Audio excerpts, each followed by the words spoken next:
Today's episode of the podcast is brought to you by Black Rifle Coffee, the finest purveyors of brown water.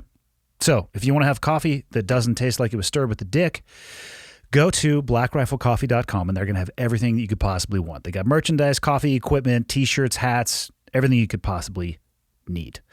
My guest today is Fred Galvin.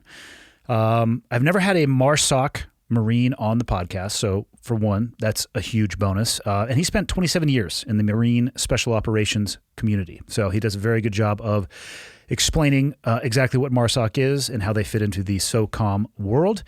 He's also an author, though, of a book called A Few Bad Men, because he happened to be the commanding officer of the first MARSOC detachment deployment to Afghanistan, and they were involved in an ambush. And by the time they had gotten back to their base, the BBC was already reporting that they had killed up to 60 civilians. Shortly thereafter, MARSOC was removed from Afghanistan. And of course, this is the topic that he covers in his book, so I'm not going to get into it now. Let's just say it's an interesting story. So episode number 235 with Fred Galvin. Enjoy. Okay, got the red smoke. Gun run, north and south, west of the smoke, west of the smoke. Okay, copy, west of the smoke. I'm looking at danger close now. Come on with it, baby, give it to me, I need it. You're cleared hot. Copy, cleared hot. We're already going. Thank you for making the travel up, by the way. Yeah. I started reading the book that you sent me, A Few Bad Men. Excellent choice. A Few Good Men. Quality movie, in my opinion. Most can't handle the truth. But I stopped because I wanted to hear you unpack it in your own voice as opposed to reading it. Yes. So where would you want to begin? Thank you, by the way, for making the travel up here. Yeah, it's my pleasure. And this book, A Few Bad Men, nonfiction. I wish it was fiction. Yeah, and I hope there's not a sequel because this is not a one-off. We got some 2 Marine gunnery sergeants and a SARC, Special Amphibious Reconnaissance Corpsmen, that are engaged right now. They're called the MARSOC 3, but they've been going for 3.5 years on a self-defense case. Still tied from the same deployment? Okay. Theirs was in Erbil, Iraq, and basically you had a retired Green Beret contractor, Lockheed Martin, 275 pounds, bodybuilder, and that's not any embellishment physically. Hard 275, not what I'll call a sloppy 275, which is what happens to a lot as we get out. Oh yeah, very very lean and aggressive, intoxicated, comes in, and I don't know why mainstream media doesn't want to cover any of this, because the assaulted was this gunnery sergeant, African American, much smaller fit, but he takes 2 to the face by this contractor. Bam, bam, just clubs him, and the Marine gunnery sergeant's trying to de-escalate. Is this like in the green? Oh no, you said it was in Erbil. Erbil. Okay, so this is in this case is still, they're heading to court martial now. So this isn't a one-off. When people say so why is this important?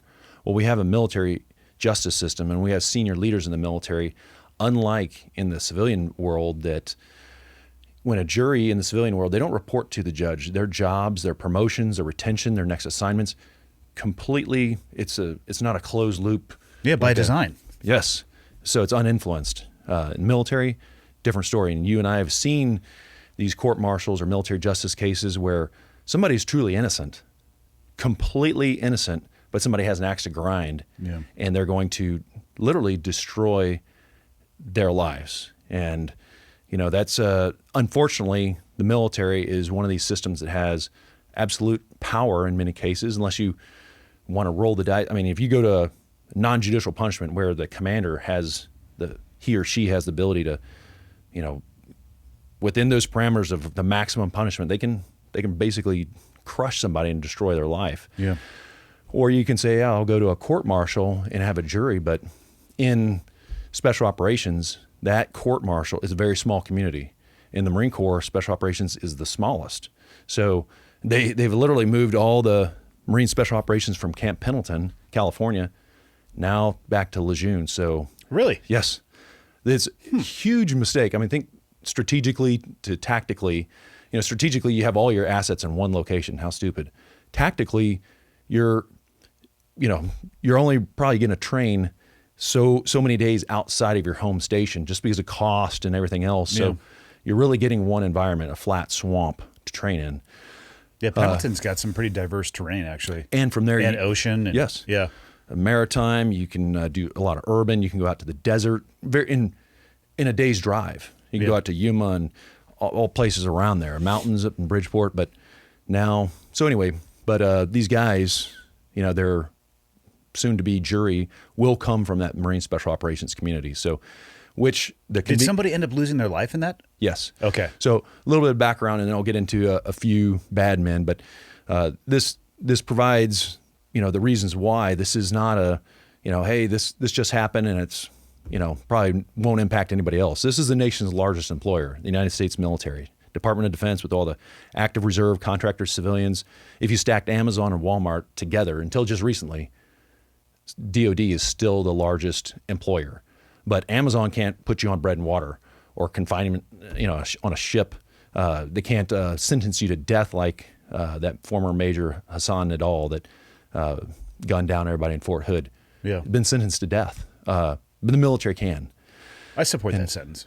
I do support that sentence. That was just, and he's still awaiting the death penalty. I'd also volunteer to execute him, but I don't know what that says about me.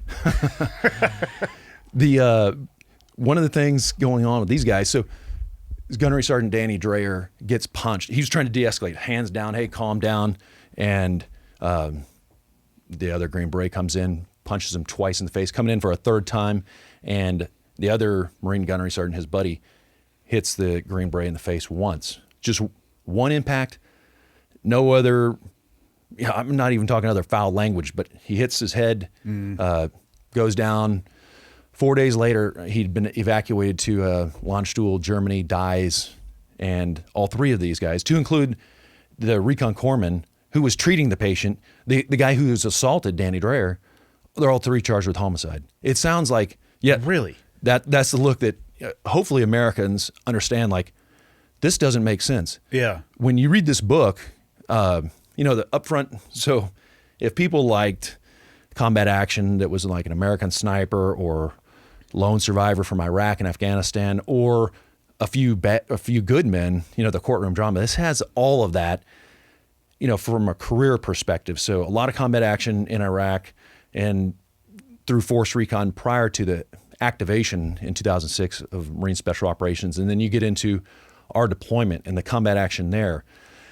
And then you get into what I feel, in my opinion, is the heart of the story, and that is these guys who have completely dedicated their lives end up, you expect, and you've experienced, and your friends who, there's a gun battle, and then there's this false narrative, this information warfare that's the enemy plants, and it spins out of control. In our case, there in Jalalabad airfield, just east of there, right on the Afghan-Pakistan border, we went into this village, right on the Afghan-Pakistan border, so you get a sanctuary there in Pakistan. People are getting fully radicalized. These foreign fighters come across.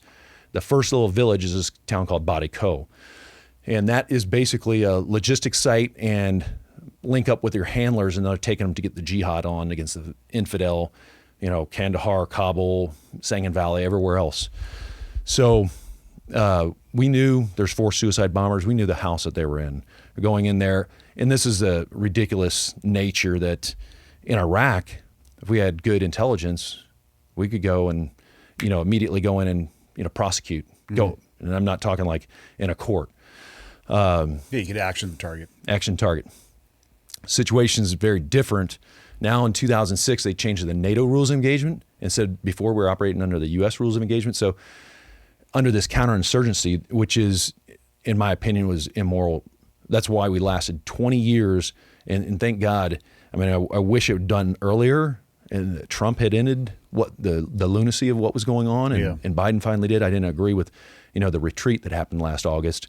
I'm not talking like a presidential retreat. I'm talking like how we evacuate, and without getting into that, we did it totally wrong. When I say we, I'm talking to the United States military. When you evacuate, non-combatants, you have multiple airfields or seaports in Afghanistan, airfields, and we went with the least defensible. Yeah, they should have gone with Bagram. Yeah. If they were going to. Absolutely. We gave it up. We gave it up, and I still, for the life of me, can't figure out why we stayed with a losing plan. It was obvious that the timeline that they were trying to do that on wasn't working. Yes. Why the fuck didn't somebody somewhere, and maybe they did, I don't know. I mean, I'm detached from it. I was watching it on the news too. A bunch of people would reach out and be like, well, hey, what do you think? And like, I think that Afghanistan was always going to have to protect themselves at some point. Whether they're capable of doing so is yet to be determined. Yes. That it was always going to be messy when we left. But like, that's you make a plan and then you get out into the real world and you go, oh, this plan isn't working, so we're going to audible. Like, I feel like a lot of the catastrophe could have been avoided, and I feel like it was probably just pushed for a political timeline. Top down. Yeah, and that's the thing. People want to say, well, it was Trump's fault because it was his plan. I'm like, let's go an administration before that. And an administration before that, there were failures all along the way. Biden was sitting in the seat at the time, so he deserves and should hold the accountability for how the plan went because he was the guy at the top when he actioned it. Yes. I don't know. It doesn't make any sense to me. It was a horrendous way to depart that country. Yeah. Well, when you know, every Department of State embassy there, that country team has, you know, a non-combatant evacuation operation plan. And you never, basic infantry tactic, when you're doing these types of operations, you know, your security is paramount. You don't go to one location. You have redundant. Primary tenet of infantry, you have a primary, alternate position, you have a supplementary position. And you know, we went with one, the worst one, the most dangerous course of action is what we went with. What happened is they first withdrew the military, and then I'm not talking, you know, hey, for the security gone, and then you see this circus stunt where these guys are jumping on the C-17, leaving. So, you know, non-combatant evacuation operation, your priority is the American citizens first, then third country nationals, but what left first was these Afghan civilians. Who vetted them? Yeah. Well, the military wasn't there to do anything. Department of State limited resources, so they took out the, Afghans first, then the diplomatic mission with the Department of State, and then finally they flew the Marines back in, and started to contact the Americans at that point. So total. It was a nightmare. Goat rodeo. A complete shit show. Even from a tactical perspective. Yes. The airport in Kabul, just where it's at and the terrain and all the things around it, versus Bagram with that buffer and space and distance. I don't know why. High risk. And but just like the story, a few bad men, this isn't about those frontline foot soldiers in the trenches. I mean, they did their job, just like those Marines and Army soldiers that were killed there in Kabul. They were doing their job. And everybody wants to critique why this and that, but the overall plan, it was celebrated from the Commander-in-Chief, Secretary of Defense, Chairman of Joint Chiefs of Staff, and we see these trends continuing from this story. These senior officials, just going back to this MARSOC 3 case, currently in progress. I mean, there's video evidence. They had video of exactly this assault. It's on camera, and this is still awaiting a court-martial. 3.5 years. That's idiotic. It is idiotic, but when you have some people, just like in our case, and I'll get into this here in a second, with the MARSOC 7, as they call it, there were 7 of us originally who were falsely accused of murdering, and this was the largest number of alleged civilian casualties, 19 killed and 50 wounded, so 69 total by direct fire weapon. There's other allegations that a bomb came off the rail of an aircraft and killed all these people, and some of that has been founded, some of it's unfounded, but ours was a very early evolutionary cycle where they started this false allegation. In our case, they went to this very rare trial method called a court of inquiry. And some people say, well, they did it for this or that, but there was no prima facie evidence. So in our case, although pictures were planted later, there's one body, and that was the headless corpse of the suicide bomber that was driving this car bomb, this van filled with mortars and massive fuel. It's the largest car bomb that I'd ever seen. And at this point in 2007, we'd seen and experienced several of these things, but went and burned the tops of the trees over 100 foot above, shrapnel was everywhere. It went off right 10 feet in front of our second team. So, you had a sergeant absorb the majority of that blast. He was on fire. He gets a piece of shrapnel in the arm. But when you've seen these IEDs that can just rock and totally destroy, some of these things have destroyed tanks. It is truly, if you don't believe in miracles, you read some of this stuff, and it almost seems like that can't be true. I was there. This happened at 9 o'clock in the morning in front of our eyes. I was watching it, and we thought everybody was killed, obviously. immediately after that, this sports utility vehicle, a Toyota Prado driver, and then 3 jihadists hanging out the windows. Probably not the best to have accurate fire shooting on the move while you're driving a truck down a unimproved dirt road. Firing fully automatic AKs at our team that had just got, detonated on, trying to finish them off. So that vehicle in our patrol was the thinnest skin vehicle, was what we use as an ambulance. The rest were encased, fully enclosed steel armor.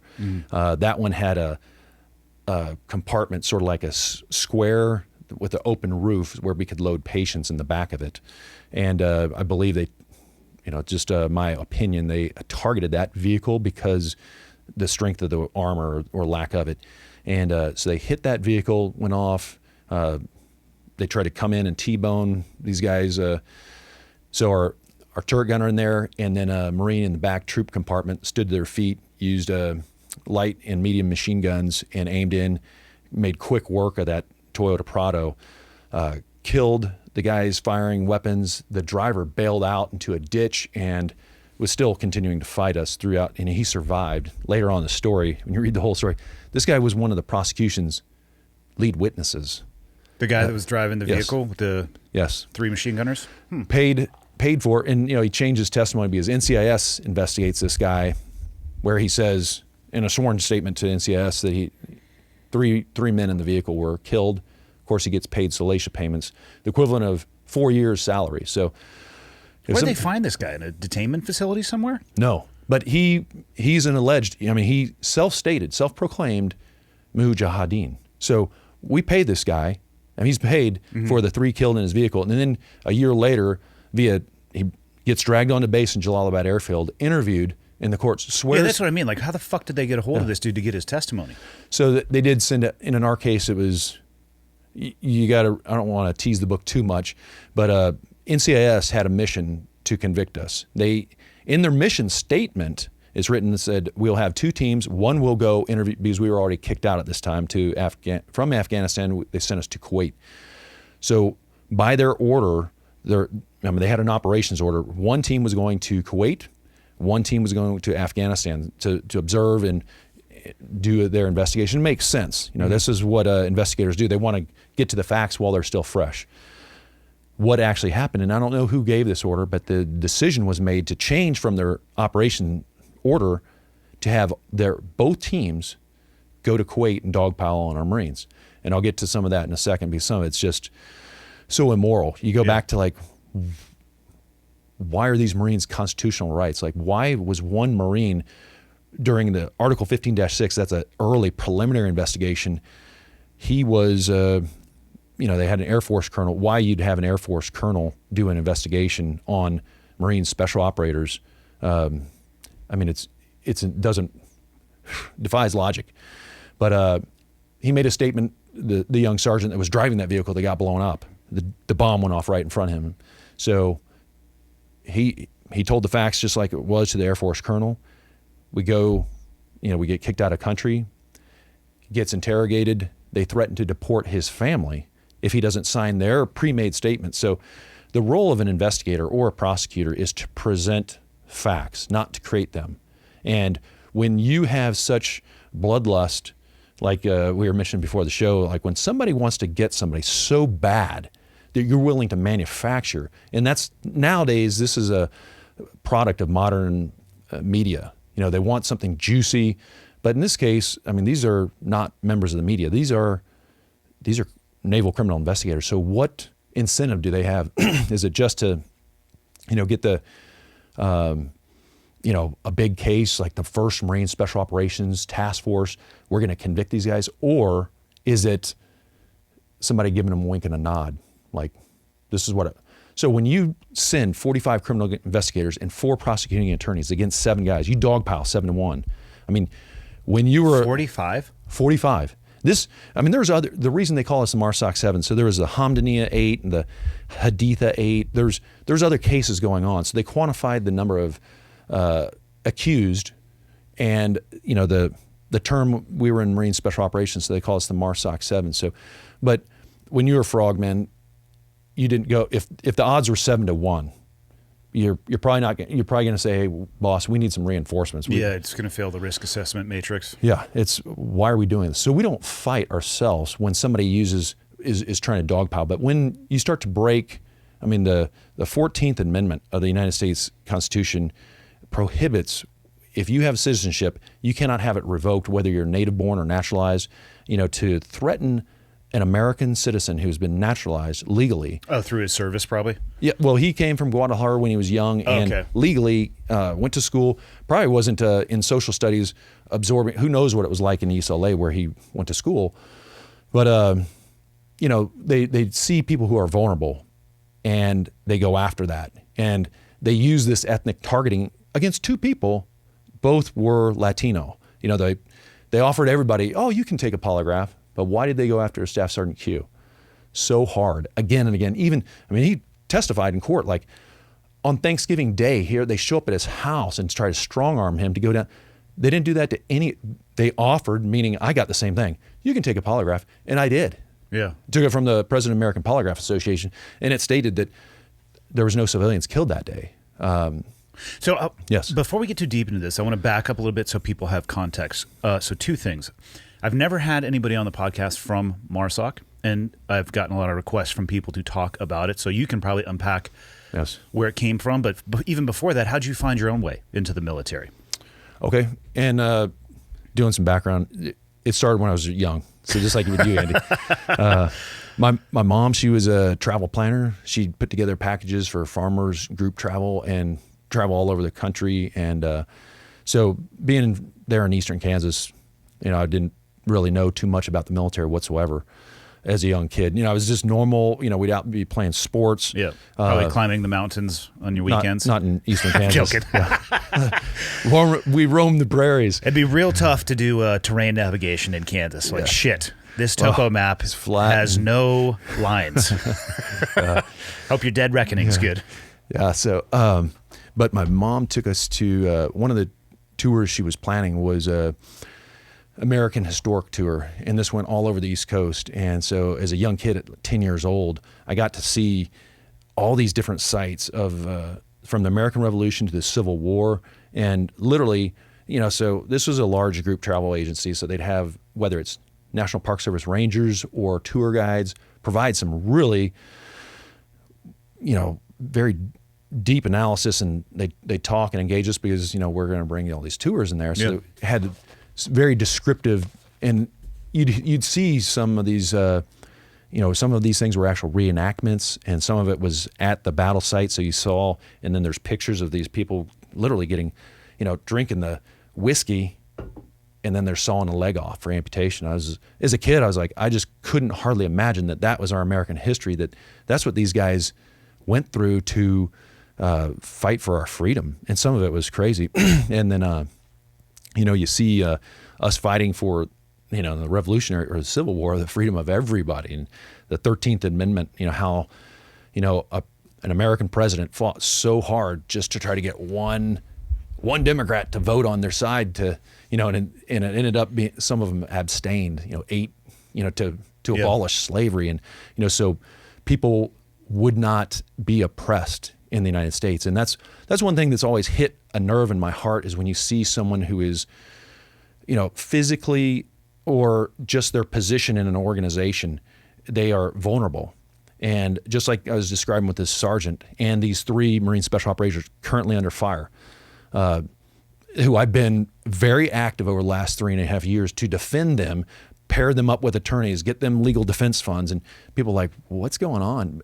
It's always been in my nature since growing up that if someone is weaker and somebody's, abusive to them, that there has to be somebody there to say stop. And I believe inside the military, that is the role of an officer and or a small unit leader that's enlisted. And so I would even go farther. I'd say I think a lot of people, whether they can necessarily verbalize it, I think that draw to service, that desire to want to be able to stand in the breach when others aren't able to, I think there's a large portion of that in the people's desire to wear a uniform for a living. Yes.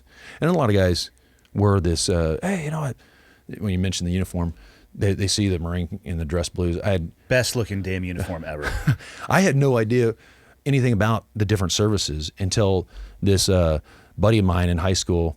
He'd already signed up, at 17. I was 17 too, and he's like, "Hey, the Marines have this logo. They're the first to fight, and if you want to fight, you got to join the Marines." They're like, before he doesn't even need Congress for 180 days, they can send in the Marines, and they're in there. These guys are killers, and I was just like, "Damn." And you pair it with the Class A's. I mean, come on. And I went to an all boys school, so in football and track, and this was kind of a gladiator academy. So and I loved that environment, where, but nobody else joined. This kid, he enlisted, and my date, because he kind of influenced me. I was going to go in July, and he was going a week after, because he had his plan already made up. And then he went down on spring break and smoked some dope. And then the recruiter came back and said, "Hey, can you go to boot camp?" I was thinking, this is a dream come true. He's like, "Can you leave a week after you graduate high school?" Oh, you guys flip-flopped? Yeah. So he got DQ'd because, he smoked some pot. And then I got my Disneyland E-Ride ticket. And like, man, I'm going in a week. So boom, I went out there at boot camp in San Diego. And then stationed in Camp Pendleton, which, being from Kansas, that was kind of like, where it's all flat. And then now you see some mountains. Yeah. These beautiful ocean. World-class surf spots, north and south of you. Yeah. Pendleton's awesome. It is. And the great thing about Pendleton is it's undeveloped. So you have Orange County and San Diego on both sides flanked. But in there, if you want to physically train running the mountains and shooting. So I literally thought, this is nirvana. You're doing all this and you're getting paid for it. It's sort of like leaving home where you have a roof over your head and, food in your stomach, and the Marines are doing all that. But plus, you're out there driving vehicles, shooting guns, going from ship to shore, all this kind of stuff. And it was, I was in Regimental Landing Team 5 when we went to, which is described in the book, when we went to Desert Shield and Desert Storm. But you take a kid from the Midwest and, you put him on a ship and you go over to Hawaii and the Philippines. And I mean, you're doing and experiencing things that this isn't Kansas anymore. It's literally, it's opening your eyes. And, but there was this friend of mine, give him a shout out, Justin Murray. He went to my high school. He joined after, I'd already been in the Marines, and I lost contact with him. And then I see him in the chow hall there in Camp Pendleton. And I come to him and I said, "Hey, are you Justin Murray?" Because I just didn't. We went to this prep school, so most of those guys didn't go straight into the military. They went. They're all 99%. And they still brag that go to college.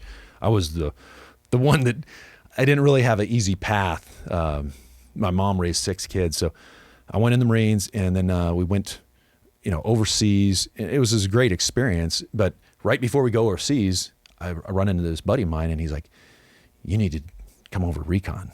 And I was like, "Okay."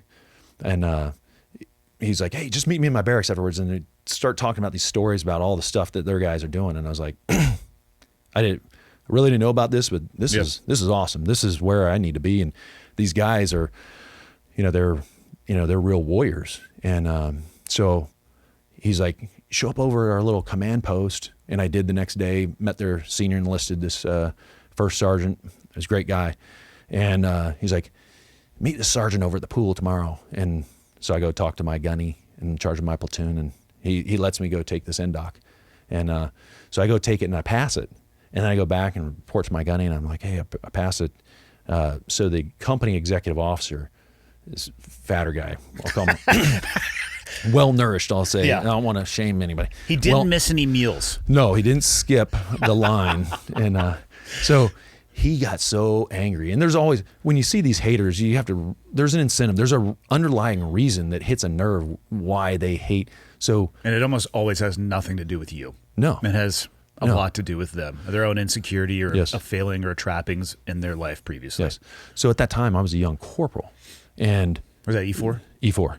So this guy, the company executive officer, who, he'd been promoted to captain, he didn't even know who like he said, it didn't relate to me. Before then, he didn't even know who I was, literally, because I'm just in the shadows. All of a sudden, now he's getting this information from a platoon sergeant that's saying, "Hey, this guy took this NDOC, passed it," and then he's looking at me all of a sudden is like, I'm trying to dodge a deployment. I'm trying to get out of the organization. I'm disloyal, and which wasn't the case at all. Yeah. And so we went on the deployment, go into Kuwait, liberation of Kuwait, come back, and I still want to do this. And the door was closed. I mean, the whole entire deployment I was looked at as troublemaker, disloyal, just for taking this NDOC, and that was it. I didn't mention anything. For a desire to pursue your career in a path. I bet you he was looking at a Manning spreadsheet, and it was literally going to be a -1 from his total head count. And he was like, that's unacceptable. And that was the role of the executive officer is administrative. And so, but the senior enlisted, our company first sergeant was a great guy too. And he always, that's what I loved about the late 80s. The enlisted Marines, senior and leaders, they provided that good leadership, and they backed me up. It was just this one hell-bent officer. So that door closed for me, and so I decided to go to college there, Cal State San Marcos, get my degrees. You did that while on active duty? No. So because the door was closed to Recon, after we got back, he said, you're not going to do that. So you chose to get out?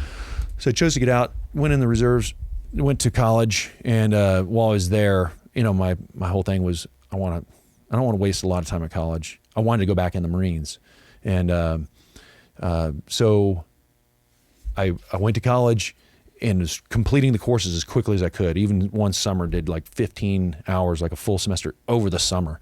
But it was a great experience, because I went down, took some courses at San Diego State, and I was eyes wide open.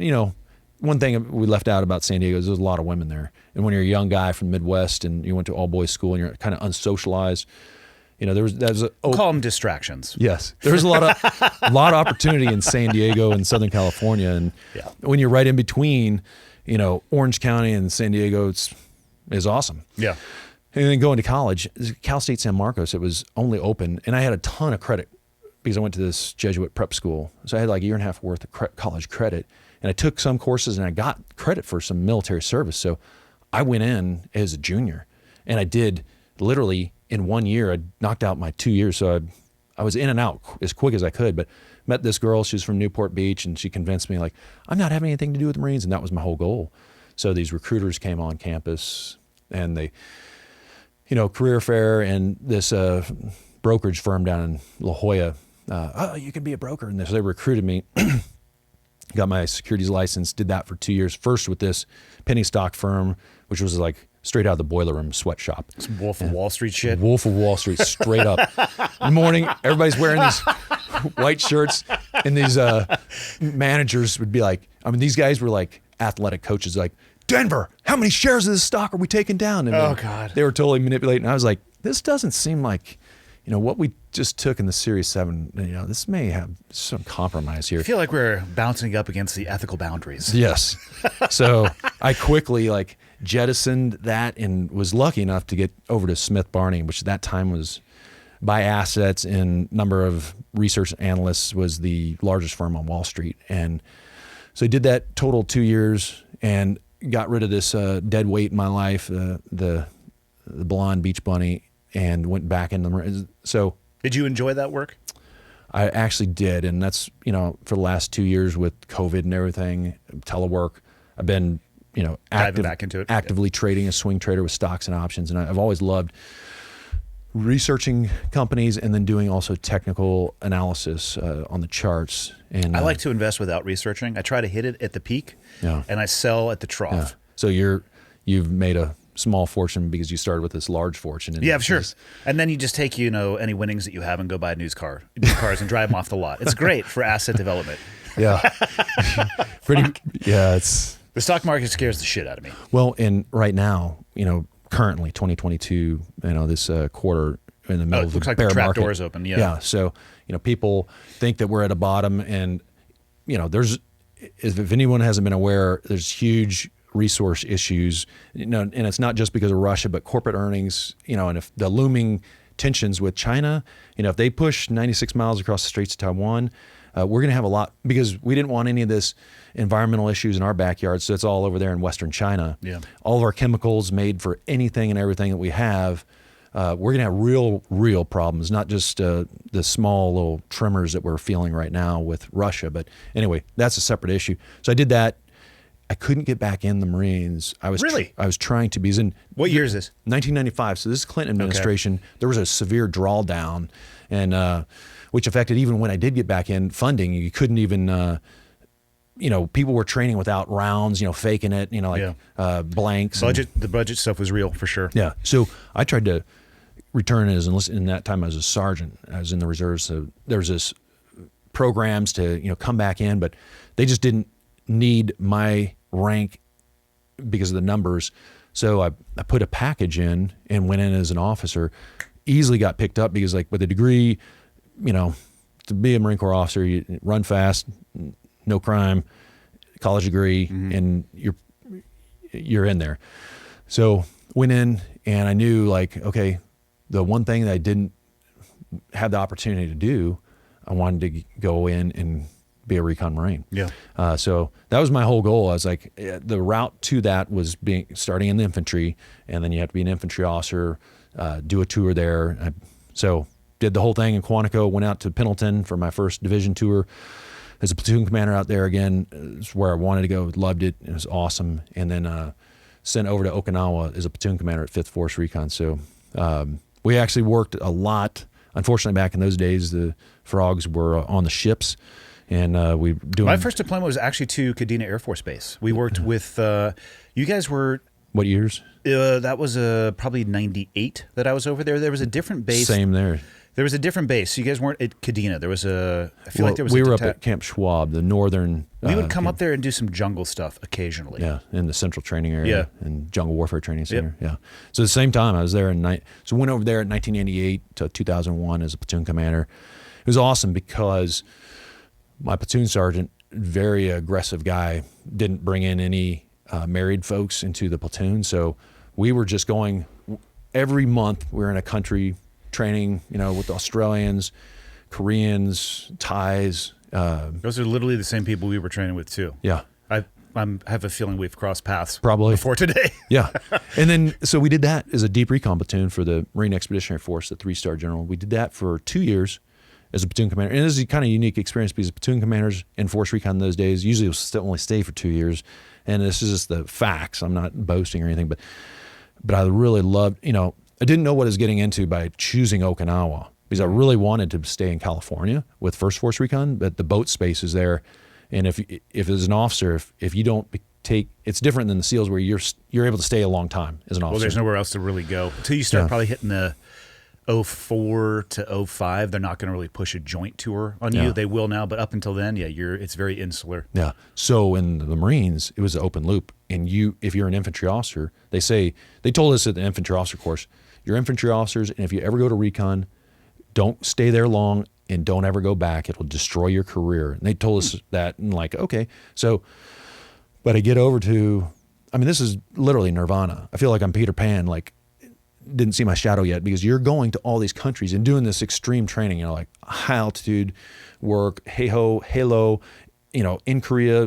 You're up there jumping out of fixed wing helicopters, the U-2s landing there at Osan right underneath you. And, it's just kind of surreal experience. You're jumping, 40 clicks off the coast in Australia at night, completely zero lux condition, and, hey-ho just coming in. It's just some awesome, awesome training. It was everything that I wanted it to be. And you don't want it to end. And then the only thing you're leaving out was the excessive amount of drinking that we did in our off time. Well, and again, there's drinking, and then the intersection of women, from around the world. It was just, you felt like you're a rock star. Yeah. And and I'm sure friends of mine that, that they'll probably tell some compromising stories, but it was, we took maximum advantage of every opportunity we could get, and probably pushing some safety limits with everything in that lifestyle. But it was just incredible, really indescribable. And then in the Marine Corps, unfortunately, the assignments officer, so I'm trying to fly below the radar to stay in that assignment as much as possible. A former battalion commander who's a mentor of mine, Colonel Jeff Powers, he told me, he's like, Freddie, here's the deal. You need to do a B billet, to like a non-fleet assignment. He's like, you need to do one of the commando assignments with either with the Dutch or the Brits. And the Dutch is the best because you're in mainland Europe and you can go travel. So I had my heart set on that, and I was trying to fly below the radar, and then boom, I get tagged by the assignments officer. It's the guy that's telling everybody where to go. Yeah. And I'd been, they usually keep you over there for 2 years. I did 2 years as a deep recon platoon, and then we went on the boats. I did 2 back-to-back deployments on the 31st Marine Expeditionary Unit. So you're the force recon platoon on the ships, doing a lot of hook and climb and fast roping to take down the ships. And probably at 03 at this point. I was a captain 03, and this was so when we went on the boats was 2000 and 2001. From there in Okinawa, the ships come down from Sasebo, pick us up, and you go to places. So we would, as soon as the certification exercise was over, we'd fly to the next place in advance of the ships. And we'd be doing, for example, we'd go up to Korea, and we'd do some close air support, calling in airstrikes with the F-16s and A-10s over there, or up in the mountains in Kuni range or Pilsong range, some with the Koreans, and then some jumps. And then we meet the ships when they come in and do the final bilateral exercise. And we do the same thing down in Australia, working with the commandos down there. Yeah. It was just awesome. And then I got tagged. I had nothing I could do about it. I actually went to the Force Recon commanding officer, and then the commanding officer of the ships and his operations officer, because they were good mentors and great men, great leaders. And they said, Fred, the assignments officer, they weren't letting me out. They're like, you've been in the operation forces. As a Marine officer, you can only usually do like one deployment. The typical path is you do 2 years, then you do a 3-year non-operations job. So like recruiting, something that has nothing to do with infantry. And then you go to school for a year. And I don't know like if the a master's program, probably. Some people can get a master's if they write a little thesis. And on the outside world, to be honest, guys, It's like a war college, essentially? Yeah, well, you're either at, so there's one course for captains, another for majors, another for lieutenant colonels and colonels. And each of those you can get a little master's degree. You do a little research project, they rubber stamp it. It's basically gun deck, and so you get a master's in military studies or security or some other, and it's not like going to Naval Postgraduate School where they're actually earning a master's degree. It's, these guys gun deck stuff in the, they're not gun decking it, but they get I haven't heard that term in so long. Yeah. For people listening, gun decking is essentially falsifying or copying. Yeah. Yeah. And so these guys get this, it's like a degree. It's pretty much worthless in the civilian world. It's like getting something. Yeah, but do they know that? Well, I feel like that's something that could be portrayed as something else. That's why I'm telling guys, like, it's almost equivalent to a degree from Tijuana Tech. You're not, somebody at Tesla is not going to be like, ooh, guess what? This guy's got a degree in security from the Marine Corps Expeditionary Warfare School. Like, that means nothing. Yeah. Anyway, my time, boom, they say you got to go, and I went over to Yuma, Arizona. A destination location. Yeah, it's a 4-star for heat stroke. Yes, that's right. and I actually show up there in August. So when you come from Okinawa and you're a single guy and you don't have your career planner, your wife, or go as the advanced party and have a car and set things up, you're just by yourself. So you land on a plane with sea bags in 120-degree heat. It's kind of like being released from prison, which I've never experienced. But you show up there and there's not mass transit in Yuma. Yeah. So you just start over. And, I had to report in. So I'm in my little pickle suit, the service uniform, in 120-degree heat in August 2001. Not complaining, but, my mentors told me, like, hey, they're giving you 2 choices. You can go to Headquarters Marine Corps in the Pentagon, and literally as a captain, you're going to be serving coffee for these generals. And your other choice is out there in Yuma with the Marine Corps, is equivalent to the Navy. The Marine Corps has a version of Top Gun. It's called Marine Aviation Weapons and Tactics Squadron 1. And Air Force's equivalent's Red Flag. So at the school, we have a 6-week program where we put aviators. It's not just air to air, it's air to air and air to ground. So my role as a ground instructor was to bring in reconnaissance units and also infantry units. And then we would set up these very complex, super complex. So you have joint platforms, and they're doing all kinds of funky stuff we can't talk about. But then you bring in a fixed wing that's providing some surveillance and marking, and then as soon as the objective is about ready to be assaulted, then the rotary wings will come in. And I'm talking for these courses. So you'll have like literally flights and divisions of these. So like fixed wing jets, fighter and attack jets. Just racked and stacked. 12 to 16 sometimes, because these scenarios are just huge. So everybody's got to come in and get all the ordnance off the rails of their aircraft. And that was my job. So one of us would control the jets, another would control the attack helicopters, and we have a different guy who was outside our command control the artillery and the mortars. So there's really no other equivalent of this level. I mean, you go out to 29 Palms, California, where the Marines train, and you do something that's a much, much smaller scale. You don't have all these joint platforms. So you're literally, there's probably about 40 aircraft in the air. Oh, that's awesome training. Yeah. And so you have to deconflict this with a helicopter assault force that's going to land, let off Marines at night in the desert, 0 locks. And then there's a artillery and a mortar gun target line actively firing to suppress this while these helicopters are coming in and fixed wing jets are releasing ordnance, doing strafing runs, and then the Cobras and Hueys are coming in and also gunning. So you have to coordinate with deconflicting it with time, space, and lateral separation. So you get really good at geometry and understanding where all the friendly forces and where the enemy's at. But I did that for a year and a half, and unfortunately there at Camp Pendleton, when I was this instructor out in Yuma, in Camp Pendleton at First Force Reconnaissance Company, they had a tragic accident in a workup for a deployment, and they went from combat drills. They're on the close quarter battle range, going from live fire combat drills to a blank fire raid. They didn't, and this is a problem no unit's immune from. If you don't do inspections, there's a reason why inspections are part of doctrine. We used to, I already know where you're going. Let me guess, a live round snuck into a... Well, they didn't clear out. He does tack reload, Yep. comes up and does a failure drill on a role player, kills him. Anytime, it was for us, it was either all blanks or all live. And we're talking senior leaders with flashlights looking at every magazine, emptying out pouches. That's a huge no-no. Yeah. So Marine got killed. They needed a platoon commander, fully trained. This happened in 2002, so 9/11. So actually, when I was there in Yuma, a month later, the 9/11 happened. Mm-hmm. I remember coming out of the gym in the morning and hearing it on the radio. I was just finishing my PT, going into work, and I knew as soon, this is real. Now I'm an instructor in a non-deploying command. I was like, okay. So I know I'm taking a step back. I went through the first course.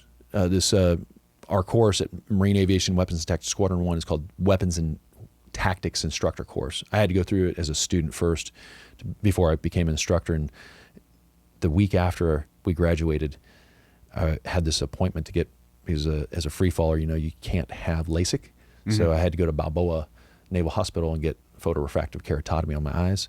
And it was set up I tried to do it when I was in Okinawa, and the corpsman who set that up, who I just saw in Silicon Valley yesterday, spent some time with, he was all pissed at me because, like, in our second workup for a deployment, he set this thing up because we were training in Camp Pendleton from Okinawa because that kill house was down for maintenance, and he set this thing up in Balboa. I'm like, I can't miss training, Doc. I'm like, so anyway, I was there at Yuma, in between the courses, get this thing set up and go to Balboa. They'd say, take it easy because, you're in some severe pain with... Yeah, I had PRK as well. Okay.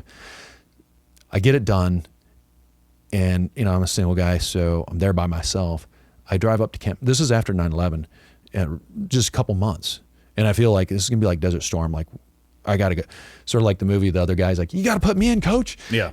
I feel like we're going to... Seriously, I'm a captain, a Force Recon platoon commander, and now this is happening. Like, they didn't even have a backfill in my platoon at Okinawa, where I had just left. So I'm like, I got to go. So I go up to Pendleton, prior coordinated with senior Marine officers I had served with, who are the regimental executive officers for the 2 Marine infantry regiments that are up there. And then I also had appointments to talk to the executive officer, who's, as far as an officer, that's who you're going to talk to get into the command. So 4 appointments with the 2 infantry regimental executive officers. So any infantry job I was seeking. And then the Recon battalion and Force Recon Company. So for those that aren't familiar with the Marine Corps layout, in an infantry, here's the forward line of advance where the enemy is, and U.S. side. And so the infantry battalion has snipers that will go from the forward edge of the battle area to 3 kilometers deep doctrinally. Mm-hmm. Then you have Recon battalion that works for the infantry division, and they will go from the forward edge to 30 kilometers behind enemy lines. And the Force Recon, it's not like they're being forced to do it, but they support the Marine Expeditionary Force commander, a 3-star, and they will go from 30 kilometers to 300 kilometers deep. And so, but I made appointments to talk to the executive officers at the Recon Battalion in Camp Pendleton, 1st Recon Battalion, which that movie Generation Kill was the book. It was all about them. Mm-hmm. And the 1st Force Recon Company. And 1st Force Recon Company is the one that had the fatality in 2002 out on Range 130. You may have been up there in Camp Pendleton. Great range facility. But a Marine died, role player, and then they were looking for a fully trained platoon commander. So in 2001, when I had the PRK, I had my name in the hat, and actually got chastised really hard, again, by the executive officer. Now I'm out in Yuma, this executive officer, again, he was looking at me like I'm the bad, and they look at it disloyal, like, you're in this unit. Yeah. You're an instructor at the Marine Corps' version of Top Gun. And like, you're here for 3 years. You're not going anywhere. And he's an aviator. And so the ground unit, I was a infantry officer, had just came from Force Recon, and they're looking at, ground guys, sort of like, nasal aviators, like, you guys that walk on the earth, and, kind of down their nose. And so kind of got a little bad reputation there with the executive officer specifically. He looked at me as very disloyal to, I'm trying to get out. But we just been attacked. Yeah. I mean, if we want to go back like 20 years, America was very cohesive. I mean, everybody's driving, flags flying. I mean, we wanted some blood, payback. Like 3,000 Americans died. This was like similar, a 21st century version of Pearl Harbor. And I wanted to do the same thing. I mean, my blood was boiling, and it wasn't some plot to get out of Yuma. It was like, hey, everybody wanted to get in the fight. At that time period, shortly after 9/11, were they already talking about creating MARSOC at this point, or did that come later? Good question, and that's central to this theme. And I'm going to take a step back because it's necessary to set the background on this. So, step back. In World War II, the situation in Europe was some trying times, dire. And Winston Churchill said, I want from within all of our forces. He created it. The central basis was the British Royal Marines. Mm. But when we trained with the British Royal Marine Commandos up in Scotland at their, so they set up their little selection phase up at this location. I have to scan my brain here. I'm having a senior moment of exactly where it is. But they took them to this area in the Highlands, this train, and they say, men, you have 1 hour, lads, to make up this hill with all your kit, and then you can start training as commandos. And so anyway, they created this commando force to go in behind German lines in mainland Europe and wreak havoc on their command and control headquarters. That's what Churchill wanted. He's like, the command and control nodes are the ones that are making all the decisions, and he's basically got to jack them up. Mm-hmm. And so he created these Brit commandos, and those warriors were the ones that went and did it. And so guess what?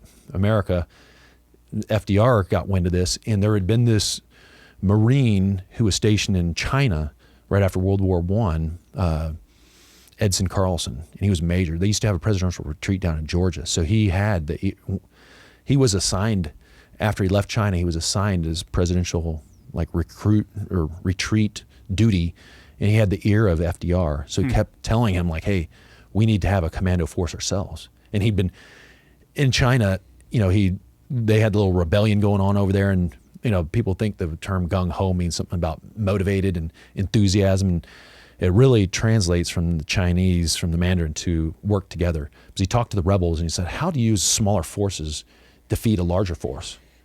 He's like, this is amazing what you guys are doing. And he's like, we have a theory called gung-ho. And gung-ho means all of the units, although they're distributed, they work together in harmony. with the sole purpose to defeat the larger force. And it's, it's awesome concept. And he took that idea and he was talking to Franklin Delano Roosevelt saying, hey, we need to have this commando force. And the Marines believed that they were the elite, the Army, it's just general purpose, the Marine Corps. Not that there would ever be any inter-service Never, rivalry. Never. So he was whispering. He planted the seed, and that root grew, and then the FDR, says, hey, I'm seeing Churchill do this. I want the same thing. This Marine Major, Edson Carlson, has been telling me about these commandos, and so the Marines, they never wanted an elite with an elite. And but the president, it was ordered from the president in World War II, you will create this. And in February 42, they created them right after December 7th. Yeah, so Pearl Harbor. The nation wanted payback.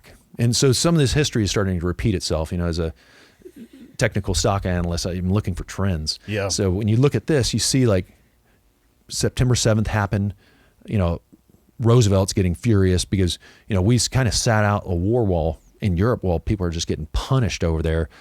They get in, and now Roosevelt declares war, goes to Congress, and, now we're in the fight in the Pacific. And so he creates this commando force. Their first mission goes into Macon Island. So the real objective was Guadalcanal, because everything in the Pacific was about coal and fuel and how the Navy could project power to get to islands like in Northern Mariana Islands, like Saipan, so we could launch long-range bombers to attack the Japanese mainland. And so that was a strategy. In all these locations, Midway, Philippines, it was where we could get coal and refuel our ships to project that power. My first degree there at Cal State was a history degree. Yeah. So, but anyway, the Marines stood up this raider, and to distract and distribute the Japanese forces that were strong pointed on Guadalcanal, they attacked Macon Island, this little outpost. It's an atoll, and they went in on subs. Rode in at night. It was portrayed in many books and even a movie as this huge success story. But even President Roosevelt's son they commissioned him as a major. And really? He was commissioned as a major? Yes, he was the executive officer on that for second. It's a ballsy move. Again, trends, like we were the first to go in Afghanistan 2021 or in 2007. Yeah.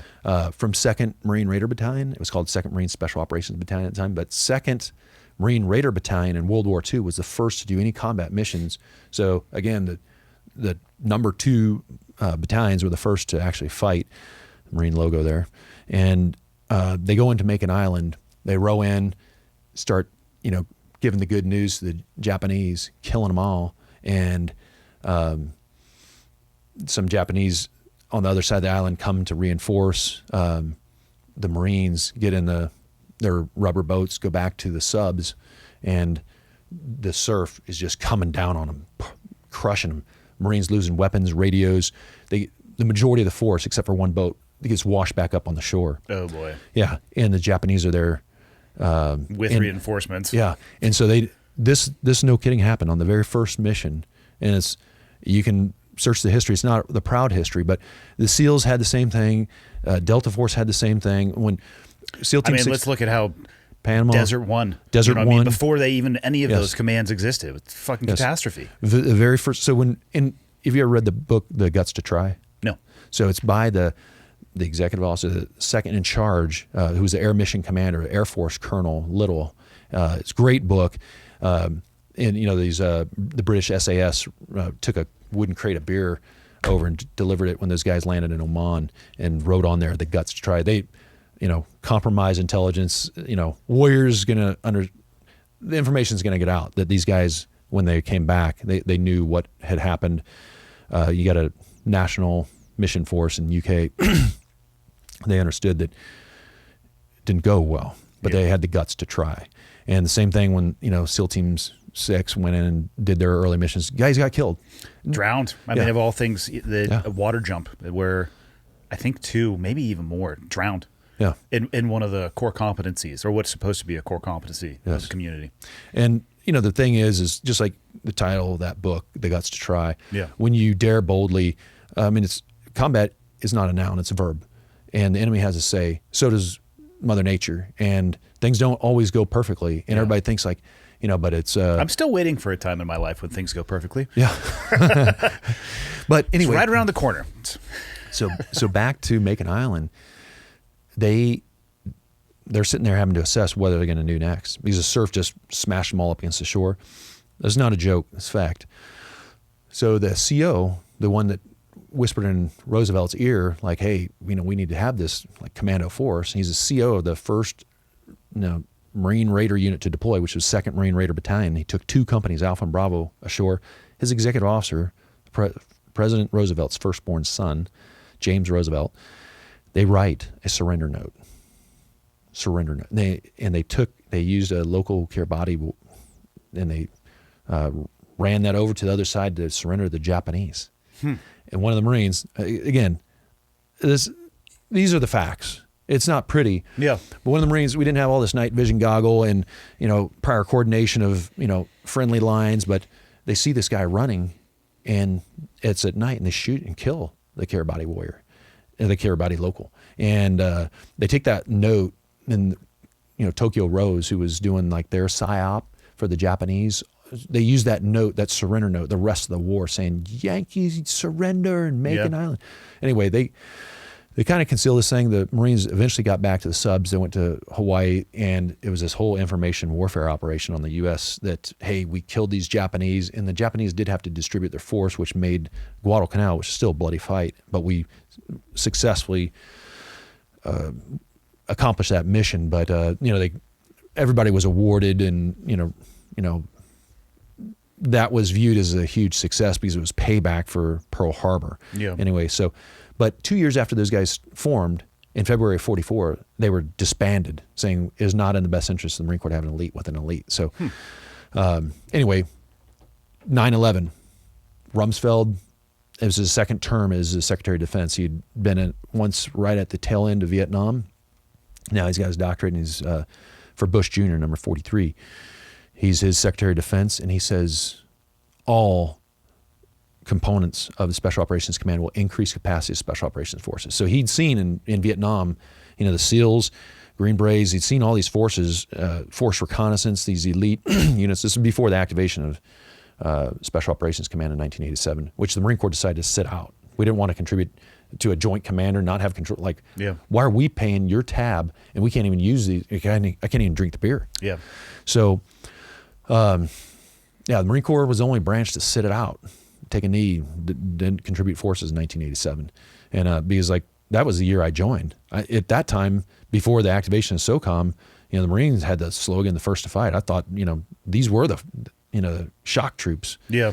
And, but now 9/11 happens. Rumsfeld says, hey, increase capacity. That's why SEALs created 2 additional teams after 9/11, 7 and 8. And the Special Forces groups added a battalion per group. So massive expansion. The Marine Corps, they get the nudge and we'll send some liaison down to Tampa. We'll do the minimal. We're going to do the slow roll politics. And they did. Well, even in the SEAL community, they might have built some new buildings that were labeled SEAL Team 7 and 8. The throughput through the training pipeline takes time. Stayed the same. Yeah. So they had really awesome empty buildings. Yes. And all they really did is they diluted and made a thinner fighting force, at least at that time, because that's what they had to do. I mean, if you're not going to have this massive influx of new people and you're told to expand, it's like, I need 20% of every community or every command right now, and guess what? You're now a plank owner of this new building. Yeah. I remember my roommate when I went to free fall school in Yuma as a Army captain, SF dive team leader who had they call it an Army, in the Marines we call it a B billet, the Army calls it TRADOC. It's like their non-operational assignment. He was doing phase 2. Oh yeah, there was a Army instructor when I went through, actually. Yeah. And that was my roommate, and we stayed in touch for a few years until the war kicked off and kind of drifted away. But he's like, hey, it's because one day, of course, in Yuma on the weekends, not much to do. So if you want the best parties, I was hanging out with the frogs that knew San Diego, and and then he would also show me, around the Buds facility. He's like, throughput's a big issue here, but he's like, we've got to have numbers. Yep. And then now, as you said, they created additional teams on paper, but how do you By still diluting the commands that existed? Yeah. How do you maintain the quality? I mean, when Americans really, look at now, we've had to just numerically, how do you quantify using metrics? You used to have a GT score. It's a little test they take in the military for all branches. It's kind of it's a measure of how much you can retain information when you're presented information in rapid succession, how much somebody can retain. So basically how smart, if you don't have a lot of time to teach somebody what they can absorb. And, our GT score used to have to be 115. Then they lowered it 110, 105, 100, now waivable 95. So we're just not getting there's smarter people these days, but those that have the incentive to, especially now when they're like, guess what? We want to make college free for everybody. Well, that's a huge draw to some people. It wasn't necessarily me, but my parents wanted me to go to college, but it is for a lot of people. But when you make it free, why join the military? I also think they should stop using the word free. Yeah, it's not free. The tab free. is fucking paid. Yeah, it's 4 years of your life. Yeah, and the tab is paid through your taxes. So you may not be making a payment to the institution that you are going to, or the lending institution that will allow you to go there. Right. But let's not pretend as if free means no burden to somebody else. Yes. Yeah. It's not free. No. Yeah. Nor is anything worthwhile free. I agree. So really, it was Rumsfeld. It was really that was the nucleus of what became MARSOC. So picking back up there, Rumsfeld said, you're going to do this. The Marine Corps slow rolled it, said we'll send some liaisons to Special Operations Command. Got a little bit more pressure from the Pentagon, SecDef. Hey, you need to get rolling on this. I said not a few liaisons. And so slow rolling it again. The Marine Corps decided to create this Marine Corps Special Operations Command Detachment 1. In 2003, right after First Force Recon comes, which I was at that time in Pendleton at First Force Recon. So we, give up a lot of guys to go over to this MC SOCOM. The Marine Corps likes his McDonald's slogans. Like even when we started MARSOC, it was the Marine Special Operations Battalion. Everything was acronyms, not cool acronyms like SEALs. It was the SEALs is a ridiculous one though too, right? Sea, air, and land. Yeah. How do you fight in the air? I don't know how. I know how to have fun in the air. Land and water. Land. Okay, I know how to do that, but I don't ever want to get into like a knife fight underwater with somebody. The old James Bond movies, cutting hoses. It'd be awesome if you're the one cutting the hose. I don't know. That's what everybody thinks. These guys are coming down under canopy, firing and everything. Probably the most dangerous activity in the military is like full night combat equipment on nods. Yeah. Free fall. Hey-ho or halo. It's just dangerous. It's like that one movie, totally fiction in Hollywood, the Patriot Games, where I think that was a movie where they're coming in under canopy. The laser. It's a laser. The guy's just like, pew! Yeah. Laser, of course, is just dead center on the 10 ring of his heart. Landing on the top of a building. Like... That's what real. would really happen is you'd have 15 people who landed over 30 square miles. People would be in trees. They would hit the side of buildings. Oh, yeah. No pistols, no lasers, and it'd be a complete and utter military failure. Yes. Sorry, everybody. We're not that high speed. Yeah. Yeah. So the war is going on. They needed this platoon commander. So in 2002, boom, I'm over at First Force Recon, and we're getting ready to go to Iraq. And so as soon as the big push goes down, the First Force Recon company comes back from Iraq and we have to carve up, and boom, there's a group 86.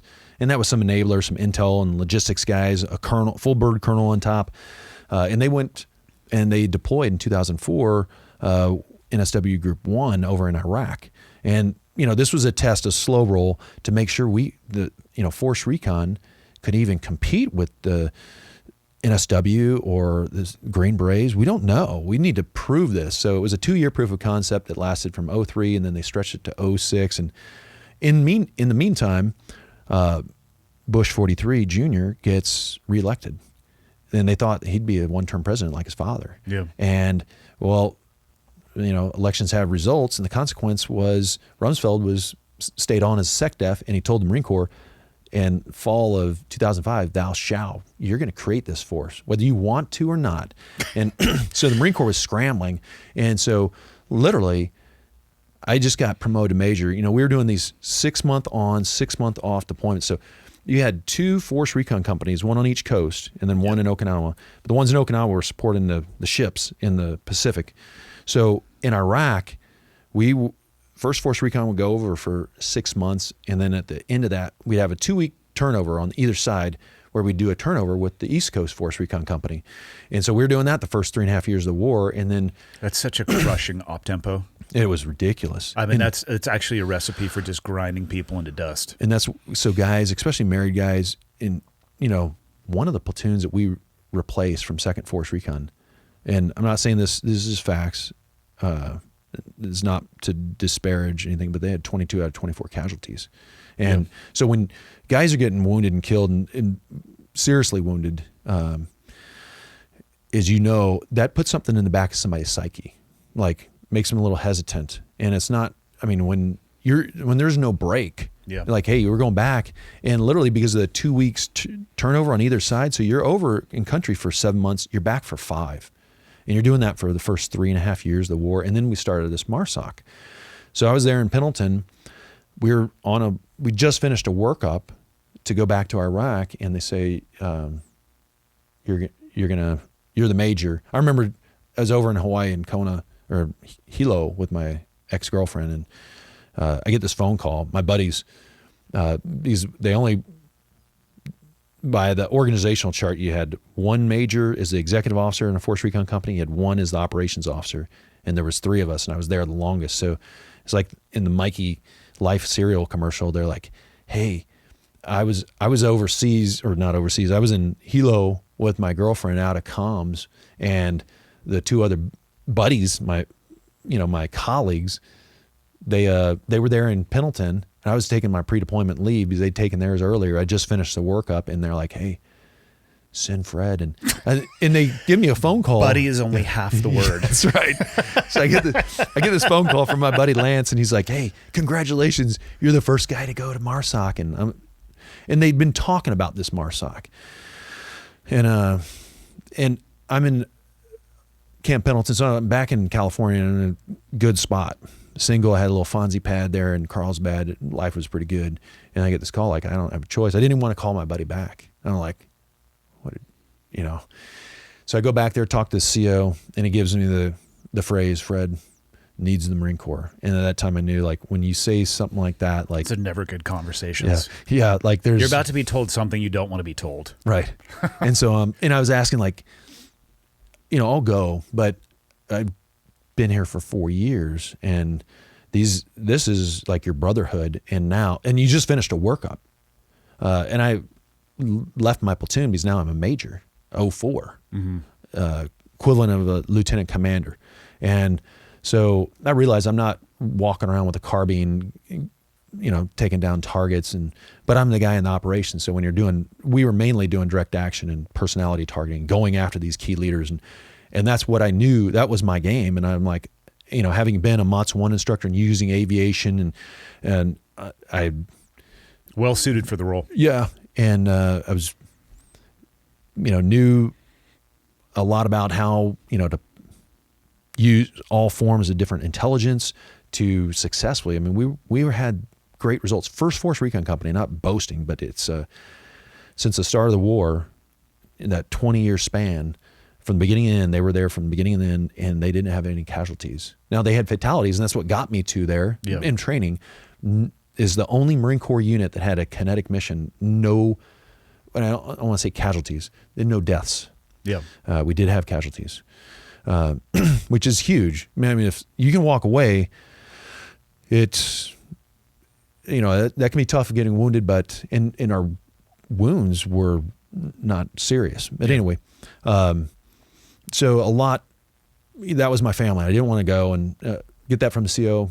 Got it. I tried to say, you know, after this deployment, can I go? But I didn't want to. I mean, you sort of feel disloyal, like, you know, being sort of like a wimp. You have to tell the guys that you've been fighting with for years in the worst parts of Iraq, and I know you've been there, and now you have to. This decision is like, you know, I'm not like a man or something, like your buddies, and you're being forced. Anyway, so I went to North Carolina. They said, you got 9 days. Okay. Drove across. In those 9 days, I had to be communicating to, luckily I'd been in the community for a while. So I knew, and we were doing these 6 month on, 6 months off with these guys on the East Coast. So I'd seen these guys over in Iraq. I know who they were. And so started picking the team because the team was formed in Camp Lejeune, North Carolina. And that was the preponderance. All these guys were coming from Lejeune, except for me. A major would form the first company.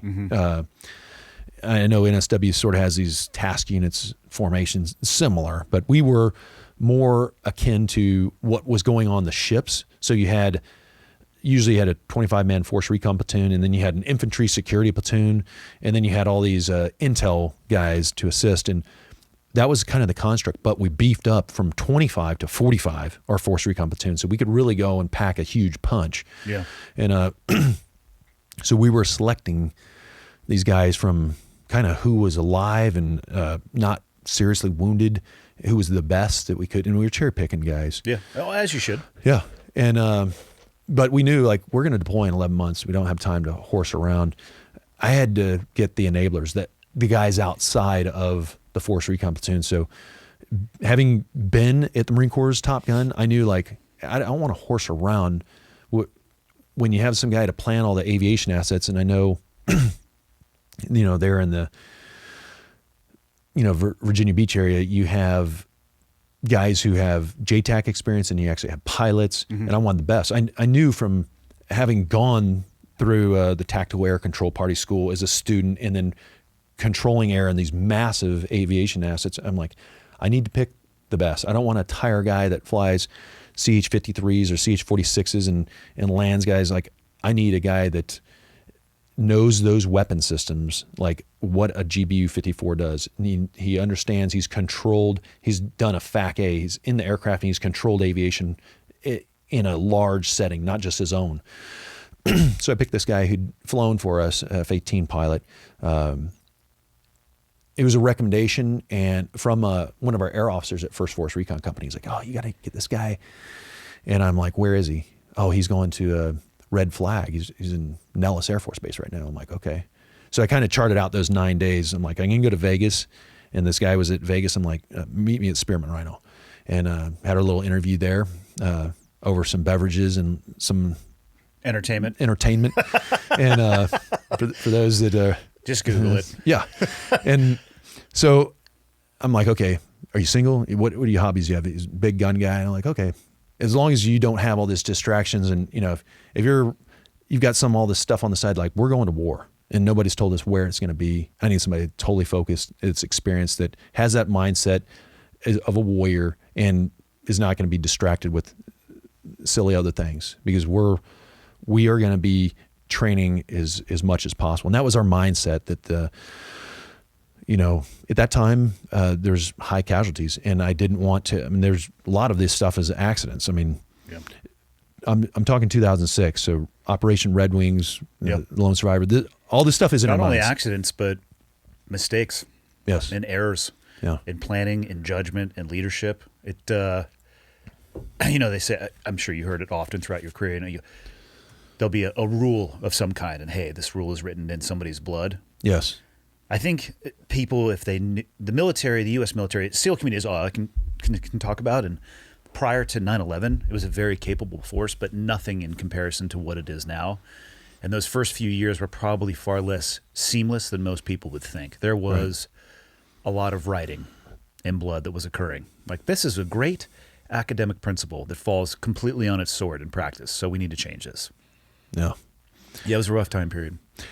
And just prior, and I hate bringing up these things, but you got to say what the good and the bad is. So at First Force Recon, prior to leading up, I was over in Okinawa, and the first major casualty happened at the unit that I would eventually go to, which in the Marine Corps at that time was really a collection of awesome Marines that had these a lot of the same missions. Specifically December 1999, they were doing it off the coast of San Diego, there in Point Loma, the USNS Pecos. The SEALs were coming in doing bottom-up Is this when the 46 flipped? hit the side netting and flipped backwards. God, that's a rough video to watch. Yeah. So 7 Marines and a corpsman were killed from a very small company. Yeah. Frogs, assisted with the recovery, but some of those guys, we learned those lessons. Like, hey, you want to do it fast. You want to get down the rope, especially, you're flying in. There's no cover that you can get behind when a helicopter's coming in on a ship. If somebody's going to shoot you, the aircraft's going to take some hits. Yep. So everybody wanted to get up and get their hands on the rope, ready to slide down as fast as they can. But when the aircraft lands in the water and you're not connected to the aircraft, you're just going to get you're going to get knocked out and you're going to drown. The aircraft's going to go down. So although it's not as cool and like the movies, like everybody's on that rope and boom, you're down there, okay, so you need to be secured inside that aircraft, and then once you're over the target site, then get down that rope as quick as you can. But some of those guys lost their lives, and some guys made it out. We had old equipment, and I remember because I was a Force Recon platoon commander in Okinawa when this happened. We were doing some cold weather diving up in Iwakuni, in mainland Japan, when that happened. We were post diving our LAR 5s, and a lot of our recon Marines came from Pendleton, knew that, and so learned that hard lesson. Then another platoon at First Force Recon, they wanted us. We're kind of like we're aligned by our organizational chart, much like the British SAS, where we had a mobility team, then a ground mobility team like Desert Rats and vehicles, coming in on aircraft, landing in C-130s and doing the long range rat patrol. We had a dive team and then a free fall team. Although many people had been cross-trained, but this one platoon wanted 2 free fall teams. And this is back in the days when Marine Corps didn't have our own free fall school. And so quotas were really hard. Yeah, to get a spot out at Yuma. Yeah. So, but they finally got enough guys. And then, so right after school, the guy just came from the free fall basic course, and his first jump out in the operational forces, the Marines in the Yuma, they used to jump a rear mounted ruck, and the Marines would jump a front mounted ruck. So everything in Yuma was fixed wing. So high performance aircraft. Now he's jumping out of CH-53 at night. Oh, that's a way different experience. Yeah. Lower airspeed, lower relative wind. Yeah, front mounted ruck. Get some. Full kit, wall locker jump with O2 at night out of a CH-53. Anyway, investigation found, he's reaching for his ripcord, and just different experience, but same. In Yuma, we were jumping the MC4s. Marine Corps, we were jumping MC5. So a little bit different rig, but the handles were the same location. The guy died, bounced. Second casualty.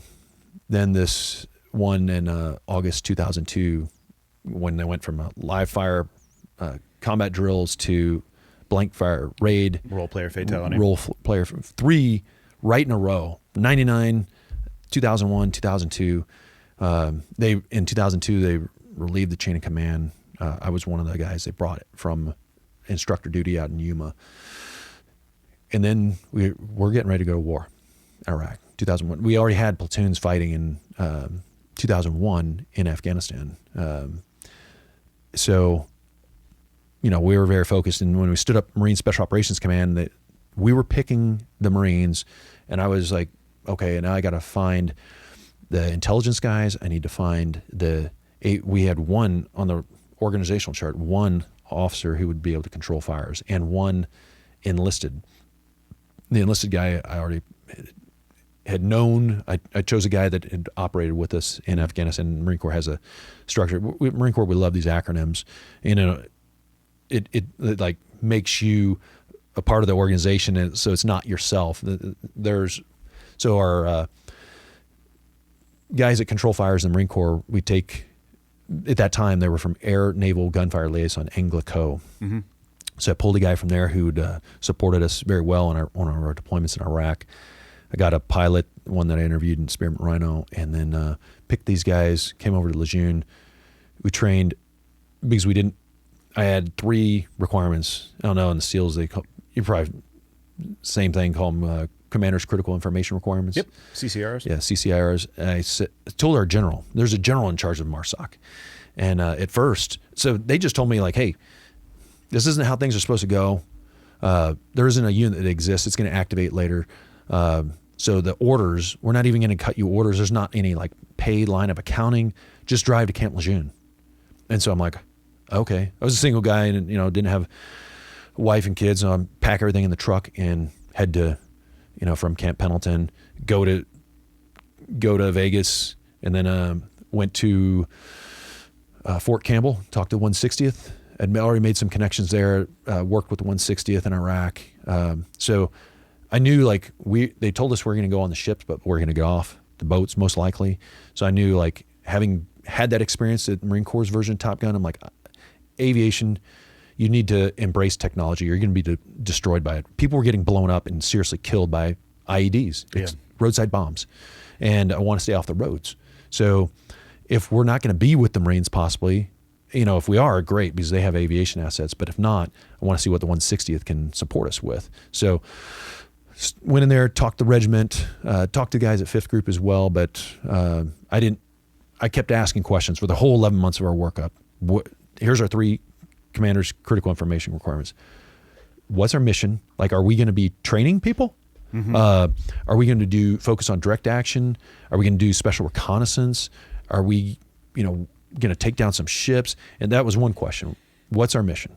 Second is, who is the commander that we're going to support?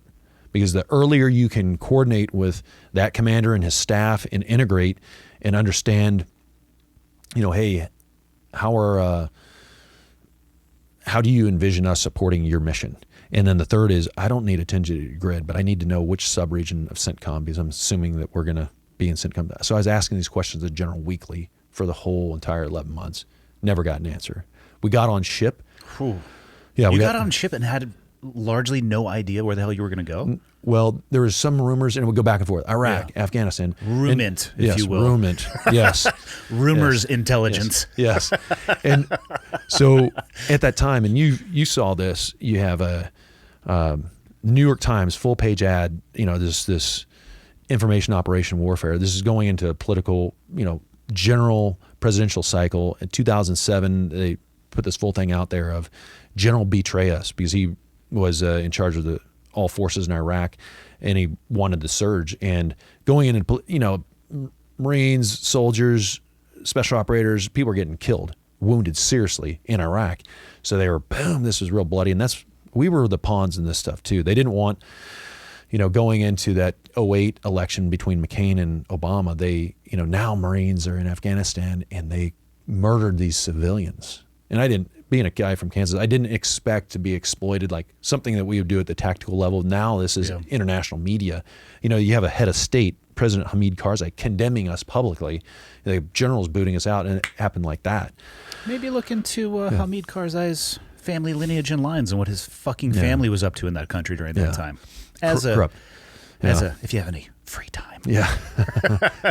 So it gets rough. So we actually found it was Iraq, Afghanistan constantly changing on us. And we even had some people like, no, you really need to focus on the Horn of Africa. And I know there were special operators doing special operations there. This was like early 2000, a little early for that. Yeah. So, but there was things going on there. Yeah, good forward thinking for sure. I think it's heated up a lot more in the recent era. Well, and I wasn't a political oriented guy at that time, but I'm like, we're going into general election. Like, we're not going to start something in the Horn of Africa going into presidential, not overtly. Yeah, no president wants now we're going to send in these Marine special operators. But the Marines had this strong, so they took all forces, which we were in both theaters in 2006, and then we pulled everything out of Afghanistan and sent it into Iraq. So my head was thinking well, good chance with everything. It was kind of economy of force. The situation had been fairly tame in Afghanistan up to 2005, 2006. It was slowed down. Iraq was where it's really getting bloody. Iraq was on a stock chart that was heading towards the roof. Yeah, it was boom. Yeah. And so that's where I thought we're going to Iraq. Where in Iraq? I don't know. I'll try to figure out as much information. I'm the CEO. That's my responsibility. Nothing. So we got on the USS Baton out of Norfolk, heading east to Europe. And about 3 days afterwards, we were going to Afghanistan. So we'd kept and we expected some notification. So we kept a rear echelon back with all of our enablers, all our intel and logistics guys. We didn't have logistics, but people that could set up a FOB for us, a forward operating base. So as soon as we got the green light, this is where we knew we're going to go, and we knew we'd find it very soon. So SOC sent the Special Operations Command Central and down in Tampa. They were going to make this decision, and that's why leaders have a responsibility, to be competent and to, we have this rule in the Marine Corps, at least. It's commander should use 1/3 of the full amount of time to make this decision and to, provide as much guidance as possible and allow those that are actually going to execute the mission to have the greatest amount of risk 2/3 of the time to plan prior to execution. 1/3, 2/3 rule. No, we, only found out after 11 months of asking the general. Yeah, you were already on the boat. Yeah, 11 months, face to face, every week. The general, these are 3 CCRs. It was like, But I also started to smell the odor that, again, Rumsfeld ordered this thing. They didn't want it. From the meetings that I also was attending, that we're not putting down any military construction. I was told, all the weapons that you're going to have are in the 2nd Force Recon Armory. You're going to use everything that's there. Even though that there's programs of records that Rangers and Green Berets and SEALs, everybody was using this binocular night vision, all this stuff, and it's available. We can just go get it. Well, why not? There was reasons why people, and I was starting to smell this odor okay, I'm not getting the wink and the nod from you, but I understand we don't want to set down any roots. So these extra units that are being created, they're put in trailers. There's no blueprints even for putting down roots, because just like in World War II, you really don't want this. Nor did the joint community. When we were going overseas, when they finally said Afghanistan, we're going to work for the Siege of SOTA, the Combined Joint Special Operations Task Force Afghanistan out of Bagram, commanded by Colonel Haas, the 3rd Special Forces Group commanding officer, who was a Siege of SOTA commander, Army Green Beret. That's kind of bringing your mistress to meet your missus. And, we were not wanted. The Green Berets didn't show up there and welcome us aboard and hey, let me give you all the hints. There were some, again, just like back in my enlisted days, there were some enlisted who were very, very helpful, and one Army logistician who was very, very helpful. But the command had this, we're not going to give you anything you need. And if you really want to slow operations down, and if you're politically minded, it's not those guys with a career trajectory, they want to move up. It's not all the things you'll do right, but if you do one thing wrong. Yeah. So they have this risk aversion, and they put this little circle on the top of the Tor Bor Mountains, not defined by any boundaries, geographic or grids. It was just a circle. Operate up here.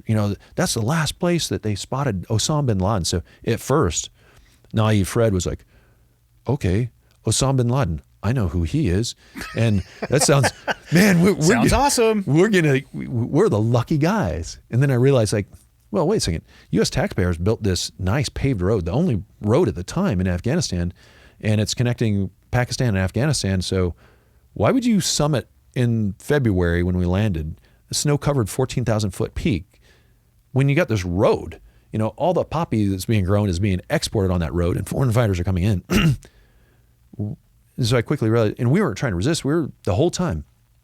And so they dropped you into Bagram. That's where you first we landed in Bagram, and they sent us over to Jalalabad Airfield. Yep. And so for people listening who aren't familiar, I'll call the JBAD-ABAD area northeastern Afghanistan.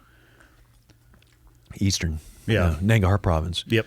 Right at the base of the Tor Bor Mountains. So we also took assumption of another forward operating base in the very foothills of Tor Bor is in Kagyani. And we had our task force it was very heavy with intelligence, signals, human, all source fusion. We had different government agencies. We had SEALs there from Virginia Beach area, and they always tried to pawn out. They want, especially our signals intelligence. And they're like, you guys have this equipment and these people, we don't have all of this. So we were getting kind of like, yeah, we'll let you guys play along as long as we can, Yeah.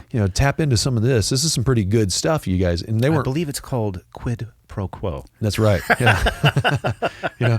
And it's not like we were wandering around clueless. I mean, our guys that we had sent over there early, that was all our intel teams. Yeah. And so they had a good pulse on what was going on. And so when we entered What month did you land there? February, Okay. early February. And so it was quick to assess that, okay, there's nothing going on in these mountains, but that was where they signed this. When you don't, Green Berets, and one thing, the Army, they send their officers to a lot of these schools, and they're very detail oriented. I've gone to some of these things, very exact, grids on a map for a boundary, because, if it's up against somebody else, somebody could have fratricide. We just see this big circle like, oh. But nevertheless, I'm a Marine infantry officer, and I'm going to try to do everything within my ability. Every fiber and every cell in my body is going to try to accomplish that mission. So being a guy with a lot of aviation experience, I'm like, we need to do a visual recce, get up there in helicopters, see what's going on, see the rat lines, get our imagery guys. And that's what was starting.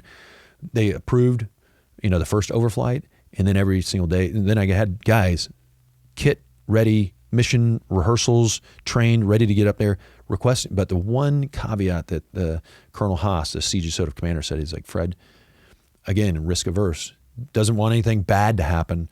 He says, I can't afford to have another Operation Red Wings go on.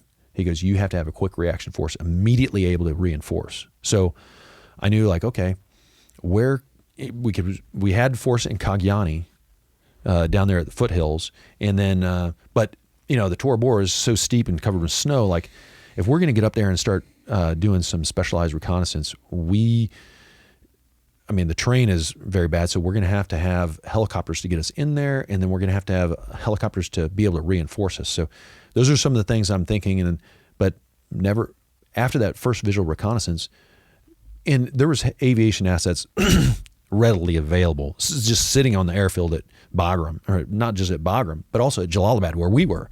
And so I was requesting these, denied every day. When I say I, personally, myself as the task force commander, was requesting these to our higher headquarters every day.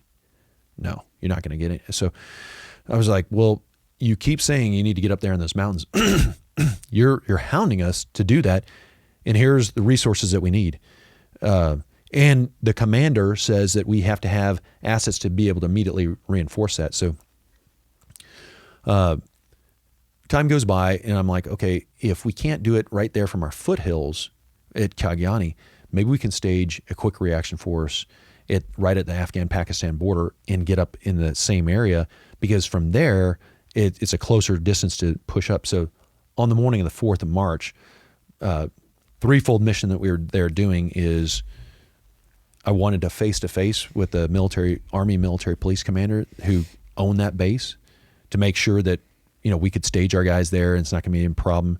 As a commander, you need to do face-to-face with that other commander. Just make sure there's not going to be anything screwy, that somebody's not going to have some half-hearted handshake and, you can stay here, and then there's problems. Yeah.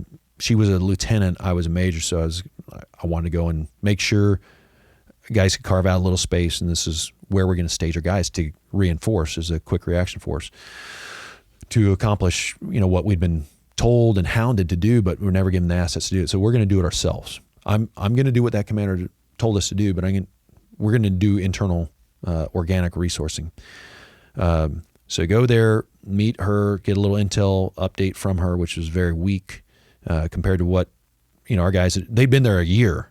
We just got there a month, and our guys had a lot more information, like this little village right next to her, Badi Ko, the first village on the inside. Going back to what we were mentioning earlier, Pakistan, the sanctuary, they get these guys fully radicalized. They bring them across the border. What do you think that village is going to be used as? The first village inside. It's a staging point. Yeah, staging point. And from there, they're going to hub and spoke and go out all over the place. So we had intel, like I was mentioning, there's 4 suicide bombers. We knew the exact location, the exact house they were in. So we were going in to do a meet and greet, because obviously if this is, we're going to have staged forces there and have to resupply them, there's a huge threat. So you have to, how are you going to reduce that threat? So the second fold mission, besides meet and greet with the Army military police commander was we wanted to drive as far up because the Tora Bora, right there at the Khyber Pass, this is some of the most formidable terrain in the world. In the wintertime, snow, and in March, some of it's starting to melt. So it's really kind of nasty. And I mean, you can roll a vehicle down a cliff and get killed real easy. So I wanted to see some of that terrain before I tell our Marines, you know, on foot or from a vehicle, you know, starting to get in that treacherous terrain. I wanted to see it myself. And so that was a second phase, is to do a mounted in our Humvees reconnaissance of that area. And when we got to that base, Andy, this is what was going on. The Army MPs were about ready to they lined up their vehicles and they're doing their emergency procedures. So I was like, oh, this is good stuff. But it was in the morning. So we left our base at 6 o'clock in the morning. We got there roughly like about 6:45. And I'm seeing these rehearsals going on. I'm like, that's good. But this is, I mean, the Khyber Pass, mountains all around, and they're at the very base. So when you're doing in broad daylight, surrounded by elevated terrain, and you're calling out, I mean, what do you think the enemy is? You're right there at a choke point. You're being observed. Yeah. And I'm seeing these people do these rehearsals. The first thing is, okay, this is good military discipline, but why aren't you doing it at night? And you're doing it, telegraphing, one, that vehicles are staged, that you're probably ready to leave, and you're all kitted up, and you're going through your actions. And their emergency action procedures were literally contact front, and all the turret gunners drop down in their turret and they're drive, and I'm like, oh my gosh, they're really like ducking and running, and that's what you're sending. So so their whole theory was just to foot on the gas pedal and get out of there as fast as possible. Punch the kill zone. And that doesn't always work. No, and so they were lined up, and after our little meeting with the lieutenant, we left going south into the foothills and did a off-road visual recce mounted in our vehicles and saw how we can get up there. And then we re-entered and got back on that paved road, Highway 1. And we didn't realize that, I realized that the Army was staging, they were going to leave, but we actually beat them into this village, Bodico, where we knew where the bad guys were. And that was a third part of our mission, is to do tribal leader engagement, because back to what we're saying in Iraq, if we knew where the bad guys were, we could go in and just prosecute them. Now, when you give the advantage to the enemy, where you have to have some chai, sit down and, expose your warriors to the threat of suicide bombers, blasting shrapnel. So as we went through there that morning at 6 o'clock, and that little village was normal pattern of life. Women, children, men. There's a little bazaar there called the Marco Bazaar. Normal things, buying, everybody all over the place. And then come back through. Once we got on that road, it was about 3 hours later from when we first went through, heading east. Baseline totally changed. Lined up on the sides of the road like a parade, military age. These were fighting age men. We're like, as soon as I call out in our vehicle, be prepared, total atmospheric change. When they're lined up, these are just fighters. Car bomb just detonated right in front of our second vehicle. Massive car bomb. Huge fireball. I was sitting there like, shit, like every one of those Marines killed now. And I was like, so you just lose your stomach. Then you see this vehicle come off, on the south side of the road to our left flank. Jihadists firing fully automatic weapons, and then you just see this Haas Marine, Sergeant Klein in the book. That's an anonymous name, but he stands up, and same with the Marine in the troop compartment, guns him down. Then we make quick work. The driver bails out of that vehicle. We get on the opposite side, on the right side of the road, on the north. We have dismounted jihadists. So these were trained. They were suppressing element, and another element would maneuver. So they're, leaping, doing bounding against us in this dry riverbed. So we were on the road. We had some elevation into that riverbed, and the first two vehicles, turret gunners and the one gunner in the troop compartment, start to engage and make quick work in that dry riverbed. Pretty bad location, because there's not a lot of cover and concealment. So make quick work of them while... Sounds very coordinated, though. Totally. Obviously they were maneuvering through low ground, which is kind of a Bush League move. It is. But the fact that they were maneuvering the V-bid the vehicle and then, dismounted troops. And they had a sniper position that was firing at us too. Yeah. So I think they were caught off guard a little, because this ambush, because you said it's a little, and it's an accurate assessment, a little JV. I feel like they were going to ambush the MPs, though. That was probably the plan. That's exactly it. They didn't have everything set because we came from off-road. So they obviously were watching that base where the military police were, but they just got there first. They hadn't left yet. So when we entered that kill zone, people were lined up. So it was kind of like a hasty, like, hey, there's Americans, vehicles on the road here. They probably were doing their rock drill. Yeah, that was it. A rehearsal of concept. This was their rehearsal. Like, hey, like they're like, oh shit, get the guns. Where did these guys come so fast? They haven't even left the base. Now, now it's on. So, because they hadn't totally trapped in the kill zone. So when we got there and they started fighting us and we were fighting back, at that time they dragged a vehicle. So that all of a sudden these military men dragged this chariot across the road. So there was some preparation because, the American MPs were staged. So like they got rid of all the fighting. And you see this when, especially in southern Afghanistan on the subsequent deployments, like when they're about ready to fight, there's this mass exodus of women and children. And so they were... It's almost a guarantee when you see that. Yeah. There's a complete absence of women and children at this time. At 9:03 in the morning when that car bomb went off, and I sent the data transmission back to our headquarters, which was received and mentioned in the trial, the war crimes trial that I'll get to. So boom, troops in contact, small arms fire, vehicle-borne IED, headquarters immediately received that, and it was reported in the courtroom trial that they received our voice transmission. So data and voice, troops in contact, who's got forces outside the wire. It was quickly over in 5 minutes, but they did simultaneous. So it wasn't totally prepared. It was more hasty. They dragged this vehicle across the road. A massive mob of unarmed military-age fighting men swarmed at us, trapping us in that kill zone. We had all of our turret gunners were very experienced, been in combat. We wanted to put, savvy guys on the guns. And so the gunner in vehicle one, after we'd been there 5 minutes, we assessed that because the comms were out in vehicle one, so we had to use hand and arm signals, fire recognition for okay, because we didn't have audible with them. So once we assessed everybody's okay, their chariot can move, then pass the word, why do a tribal leader engagement when we know this town is bad? There's 3 other suicide bombers still alive. We don't need to figure out, what the other 3 are going to do or where they're at.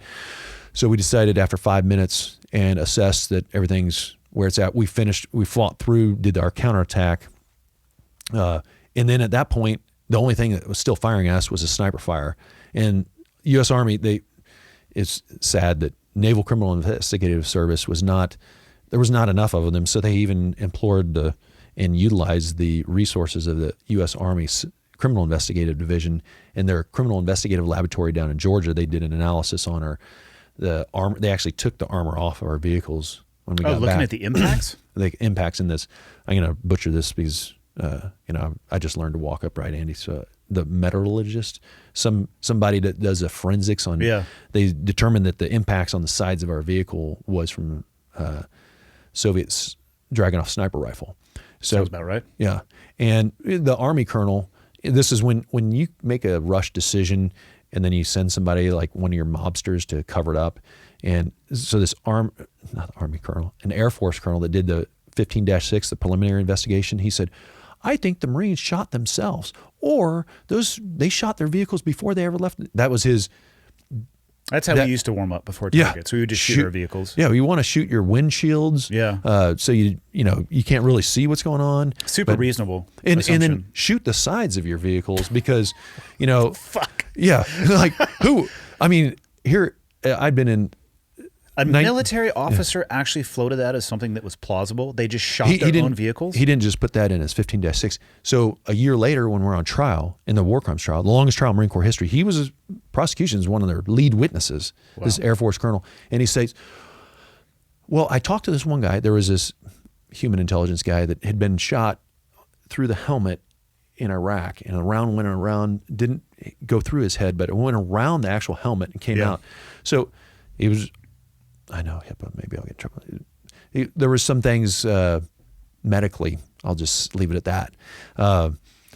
And he stated on the record that before he even got off the ship to go into Afghanistan, that he didn't think any Americans should be in Afghanistan. And he actually stated that in the courtroom, like basically being a conscientious objector. So we had a guy, and then he sends an email as soon as he gets back, he basically being derelict of his duty. You know, he's not one of our special operators. He's an intel guy. And I treat everybody equally, but there is a difference in his training. And he sends an email as soon as we get back because he decides, I don't even want to participate in the debrief. But he sends a couple emails, one that says, which was immediately afterwards to an Army buddy of his, says, yes, indeed, it was a complex ambush. We were shot out on both sides of the road. So he sends that, but later in court, he perjures himself and says, I just think some innocent people died that day. He was one of our own. So when you read this book, and I'm trying not to give it all away, but this book, there's so many insidious things because it's not, you expect the Afghans to attack us. You expect them to do, this information warfare. And we do that against enemy forces. We don't do it against ourselves. It's actually illegal. We shouldn't. It's illegal to do psychological operations against yourself. But that's what the American generals, either they allowed to happen or they gave the wink and a nod to, get rid of this. Again, I've talked about, and there's reasons why I set the background, that the Marine Corps did not want this. I mean, they were ordered to do this by Rumsfeld. They weren't setting down roots with weapons acquisitions, equipment and technology. There was no investments going in that. And, I was in the court described by a Marine colonel who was a mentor and an advocate of mine that, Fred's a gear queer. So if you have been in war all this times and you're seeing the advantages of like binocular night vision and you're seeing all this different weapon systems to, eliminate your flash on, crew serve machine guns. I was out there like, hey, I know I can get this. Like B.E. Myers makes this kind of equipment. Yeah. And I didn't have a life. My whole thing was. Well, your life was your occupation at that time. It totally was. And the people in charge of us were like, this thing's just going to, and they looked at me as kind of like a zealot, like this will go away. And so anyway. So you blast your way through fight your way through the ambush. You return back to that base that you would stage out of? Yeah. So we fire the lead gunner in Vehicle 1 smartly fires far above the heads of these unarmed civilians that were mobbing, coming at us. And they part like the Red Sea. We go around this vehicle. 20 minutes later, 16 clicks, we're back on the base. As soon as we get in the wire, I have a guy from our operations center comes out, says, hey, sir, there's already reports that Afghan civilians being killed. And I was like, at that point, I knew, okay, this is something we weren't hit with in Iraq on previous deployments where the information warfare is that quick. Sure, it has happened, but sometimes, they'll go back and they'll have like this shura and they'll decide like what they're going to accuse. It takes time. I've never seen it happen in 20 minutes unless it was pre-planned. Yeah, this was already teed up where they had these stringers, they had a news source, and it was already on BBC, and then it spread like wildfire. How is that possible they could do it that quickly? So we were, a good question, Andy.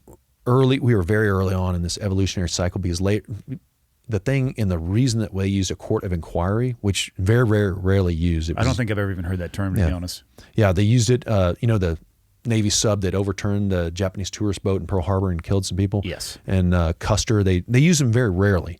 But when there is no prima facie evidence, it's an option to use that to make it more of a fact-finding thing, because in a court-martial, they have to present the preponderance of the evidence has to support their case. But when they don't have, in our case, they didn't have a body, bullet, blood. Later on in these, in that evolutionary cycle, they found like, oh yeah, here's the dead bodies and everything, but they didn't have any of that to show. So they go to this, but the risk of a court of inquiry also is that there's no rules of evidence. So you don't have to present with preponderance of evidence. You can actually use conjecture and hearsay, which is, if you're a defendant, to bring up something that's unsupported is, and I was warned by Colonel Petranzio. He told me, he's like, Fred, you need to be very careful going into a court of inquiry. He's like, and that's when the Marine Corps, they decided on this procedure. It was actually General Mattis, who was the convening authority for all Marines in the Middle East at the time. He was the commander of MARSOC. He ordered this. Not only the commandant of the Marine Corps said that you're going to do a court of inquiry, and it's going to be the MARSOC commander, who's Lieutenant General Mattis at the time. But then Lieutenant General Mattis decided, like, okay, here's what I'm going to unleash and dogpile on with the 45 criminal investigators and 4 prosecuting attorneys, basically 7 times, the force against these 7 guys. I'm going to dogpile on this. And they also put this freakish thing out. It sounds completely un-American because it was a protective order that we couldn't talk to the press. Our attorneys couldn't talk to the press. Our attorneys would be disbarred if they said anything to the press in writing. How fast did this happen? From you get back to base, you hear that this is being reported. Yeah. How much time are we talking here before 20 minutes. So, and it seems like, and that's the most amazing thing, because if somebody was shot dead here, the senator's office, boom, somebody's dead. 20 minutes later, U.S. journalists, they're going to have to substantiate that. Their editor's going to have to, or the producer's going to figure out, like, where's the proof? But 20 minutes later, this is out. So they did start using this tactic where they have stringers with pre-made stories, but they didn't have the pictures, that. And what was the story they were selling? That the Marines, and this was fueled also by the tribal leaders. The Marines were drunk. So there's this other government agency came in to see me that morning right after we just finished our debriefing. He's like, hey, Fred. And this guy had been in the Marines. It's just an organization that trains local commando units. Gotcha. Yep. And he's like, I just came back from the village, and they said, the elders told me that you guys were drunk. The elders that you didn't meet with? Yeah, the elders that I didn't meet with. And they said that you guys dismounted and went sport killing just door to door. I'm like, and I realized, it quickly cycling through those emotions, like, he's not joking. Yeah. And I'm like, my response to that would be like, are you out of your fucking mind? Yeah. I'm like, Mike, do you think, exactly. I'm like, do you think I'm drunk? Do I look like, like I've been in the Marine Corps this time 20 years. Do you think I'm going on a patrol in combat after I've been doing this since the start of the war? Do you think I would let these commandos loose? We didn't even dismount from our vehicles. First of all, a military infantry officer, Army, Marines, if the threat, and people had been dying and getting maimed with shrapnel from explosive devices, and now you know that there's 4 suicide bombers in there. One just goes off on you. Why would you say, hey guys, dismount the chariots, get out of the trucks, and stay in the armor. Stay in the armor, let your guys fight. This is broad daylight, so don't give up your strength. And the main thing we stole from the Romans is take, when you have the high ground and you maintain fire superiority, like, why, if you have guys, why would you want to dismount and have our guys mixed amongst the threat? So we were there, consolidated. We went into this herringbone formation, our guys in the turrets, observing what was going on, killed the threat, and we're making our assessment. Okay, things are good, depart the area. 20 minutes later, we're back on the base. This is starting to circulate. Then they start riots. And the governor Sharzai of Nangarhar province puts all this pressure on Hamid Karzai. Hamid Karzai publicly condemns. They sent out an investigator, this Air Force colonel, does an investigation, interviews the first 2 trucks worth of guys, 10 guys.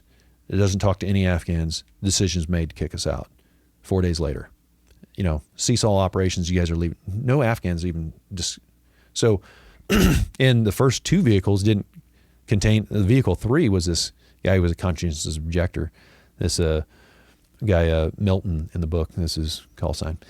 But he didn't even get to anything that raised suspicion during his whole entire investigation. A military investigating officer, if you come across somebody that's suspected of committing a crime, you actually have to stop and give them their Article 31B rights, which is equivalent to the Miranda rights. And you have to say, hey, here's the deal, like, you're being suspected of this, and you have a right to an attorney, you have a right to remain silent.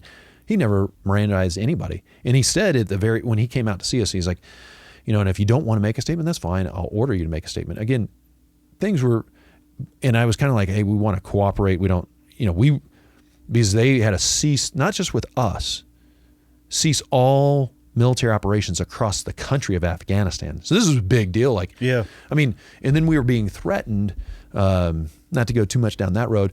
So picking up chatter that there was a dual car bomb from some of this cell that we didn't get that was going to be coming in through the main gate, and then mortars and dismounts they were going to attack our base there at Jalalabad airfield. And so, you know, we were on guard with that, and which is why we wanted to get back out on the ice. You know, let's cooperate, get this investigation, because we have a real threat. Yeah. And so, but the decision's made, March 9th, boom, we're done, getting kicked out, sent to Kuwait. And away we went. The investigation was continuing. It hadn't even been finished. This guy's just barely starting. So we were ordered out, and he was still, so it took a while to get the planes and pack up and account for all of our equipment and get us out of there.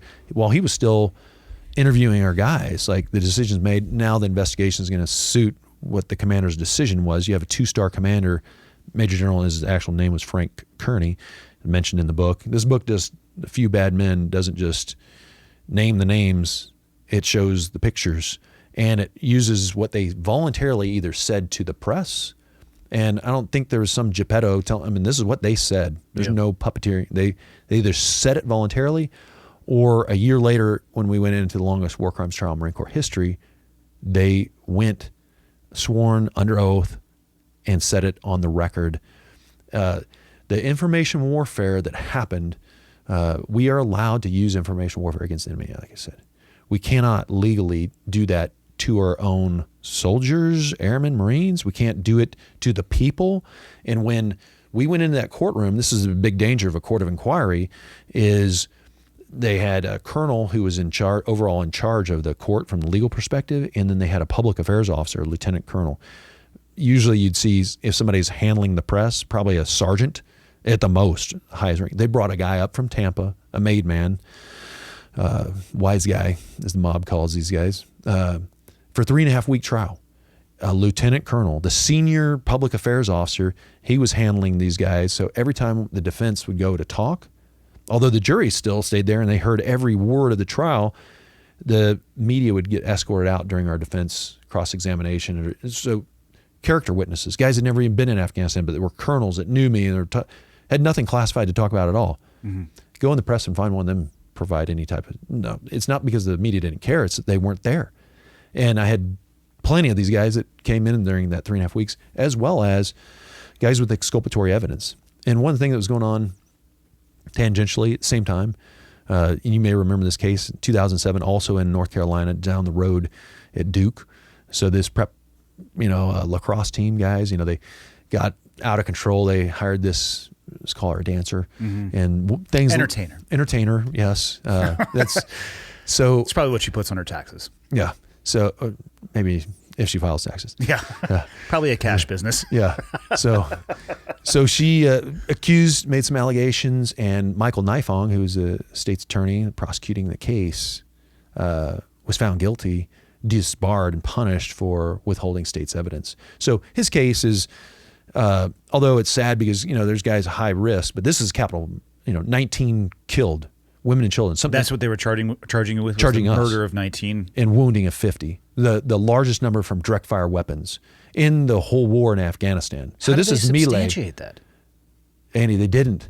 So they were trying to use this conjecture. And then how they would do it is, so the Marine Corps didn't want MARSOC to begin, and they're like, this is what happens, and we're going to spin. So the Marine Corps, the military is not supposed to play on the minds of American people and use their own Marines as pawns. And that's what this book, A Few Bad Men, is, because decisions were made. And I don't have the proof, but do you think it's coincidental that every time that we defend ourselves, the media would get not just escorted into the lobby, 2 buildings, this is the main courtroom in Camp Lejeune, North Carolina. 2 buildings over, there's this Andy's Steakhouse. If anyone has ever been there, they'll know. And above on the 2nd floor, the media got to hang out there. That's where, and I've been on, just stating facts, hundreds of interviews since I retired. And I had a gag order on me, but now I'm retired. The Marine Corps has never disputed a word. They sent me to a second. So after this was over, years later, as soon as it was over, I went over to Okinawa. Mm-hmm. I went send me back to Recon. Went over there and redeployed to Afghanistan. And I sent, then on that deployment, which is also in the book, this battalion commander drops a 500-pound bomb. I'm like, hey, I'm the weaponeer expert. I'm the operations officer. I'm like, we have a Hellfire missile. It's 10 pounds of high explosive. It's using overpressure. It's not shrapnel. It doesn't blast three-dimensionally like a GBU-54, which is a 50-50 mix of 200 pounds of HE and 250 pounds of steel blasting three-dimensionally. I'm like, we have a Hellfire, which is 10 pounds of HE. And we also have, the Marine Corps went cheap. We didn't go with the AC-130. We had a KC-130 with, it has a Harvest Hawk, which is on the rail of one of the fuel pods. And you can put they have a system called Griffin missiles. It's essentially a laser-guided javelin. It's only 4 pounds of HE. So at that time, in this one engagement on 6 June 2011, you had a recon platoon engaged in the battalion commander, intel officer, never been to Afghanistan, very indecisive after 50 minutes, constantly talking to the lawyer. I want this information, and like, okay, on the 50 minutes of 5-0, unit in 5-0. troops in contact. And they became enveloped. So the enemy moves from 275 meters down to 34 meters, hitting them with RPGs, medium machine guns. And they're probably screaming for help. Yeah, and we don't have surveillance that's provided in a video feed at this time. So I don't blame the platoon commander for not saying that he's inside cover in this ditch. But the battalion commander decides, like, I'm the one in control, and he drops a 500-pound bomb off of AV-8B Harrier. 500-pound bomb, 34 meters away. You can't drop these things. It depends on the slant angle if you're more or less than 69-degree dive, but you can't drop it within 180 meters unless it's greater than 69-degree dive, and then you can drop it at 130 meters because the splash is less. Yeah. Again, I was this Uber joint terminal attack controller from working out there in Yuma, but I'm like, there's a paragraph 4 of this ISAF directive says compliance is mandatory. We can't drop this ordinance this close because you waited 200. They went from 275 meters down to 34. Now they're which enveloped. is actually smart on their part because they probably realize that they're limited what you can provide from overhead. Yeah, and they realize that this is how the Americans are going to fight. Yeah, they're going to get buckle distance and eliminate that kind of threat. So as long as they remain at that foul language distance, then they can continue to bring it. And that's what their tactic is to do. Is to immediately engage and try to trap close us, the distance, shut us down. I mean, it's smart. I'll give it to them. Yeah. And so that's why I'm like, we have other precision guided munitions. They're immediately overhead. One from a drone. We had a MX-9 or MQ-9 armed Reaper, and that had the Hellfire. So that uses overpressure to kill. It doesn't blast three-dimensionally. It basically sucks the air out. It's an anti-armor weapon that's made to punch through using a shape charge and suck everything out of the armored vehicle. And I'm like, this is what we want to be very non-invasive at this point because you've wasted this time and allowed the enemy to have this advantage. Let's use either the Reaper or the KC-130 with, the Hellfire or the Griffin missile, and drops a 500-pound bomb. Harriers that dropped it had to go away for gas. So now it hit a target building that the enemy had already vacated. And they realized that, like, hey, if they're using a building to suppress the other maneuver elements, it's a matter of time before that building gets targeted. I mean, Andy, the prior deployment, and the enemy's savvy. This is 2011 at this time. So 10 years of fighting. Well schooled. Yeah. These are the guys that earned their master's degrees. So on the prior deployment, 3rd Recon Battalion, I wasn't on that deployment, but a reconnaissance team, same unit.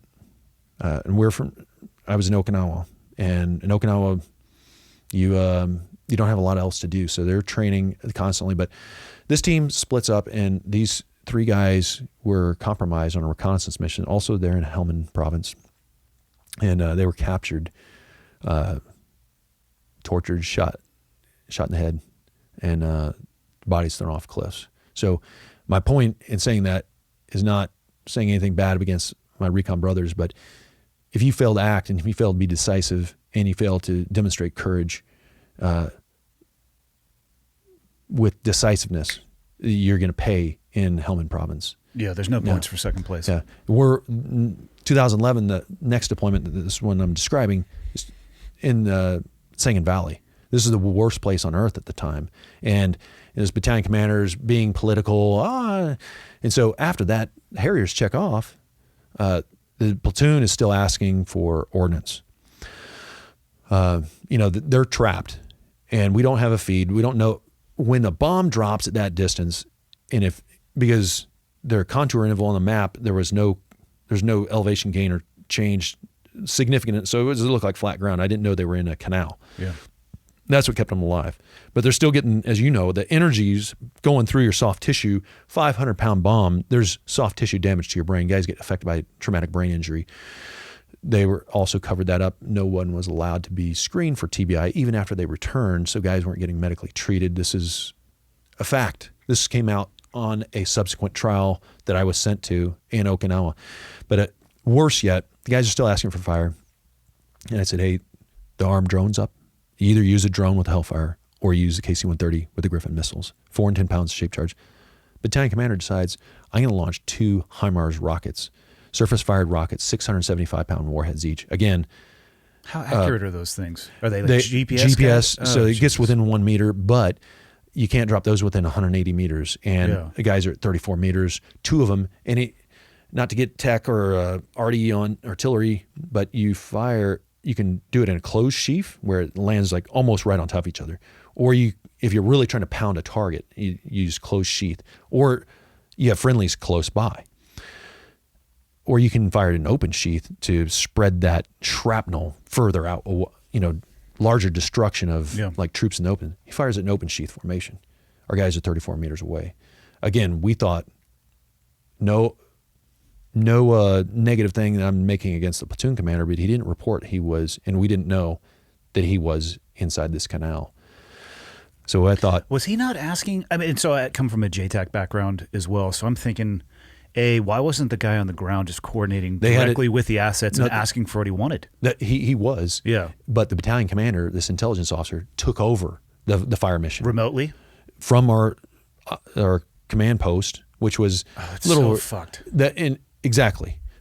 You said it, not I. No, I'm already thinking through this. The move is you use the smaller charges and you start walking it in until the enemy realizes that they need to bail. And you probably wouldn't have to fire that many, because if they think that if they close the distance to 34 that they're safe, and then if you start getting vaporized, I mean, they're not dumb at this point. They want to fight and kill Americans, so they'll leave or back off, and it would at least end the engagement. Yeah, and so when those 2 HIMARS rockets impacted, that allowed our guys to be able to disengage in withdrawal.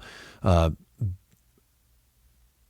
training that I had and the experience I had as, not just as an instructor in Yuma and going through the tactical air control party course and getting the training and qualifications to do this, but I'm talking years of applying it in combat in Iraq, and in training in between the deployments going into another combat deployment. I'm like, what this guy is telling me to do is registered as going to needlessly. I mean, as a platoon commander going on all these deployments, a force recon platoon commander is a little bit different than recon platoon commanders in the past that send recon teams out. A force recon platoon commander, what we were really doing in Iraq was direct action missions.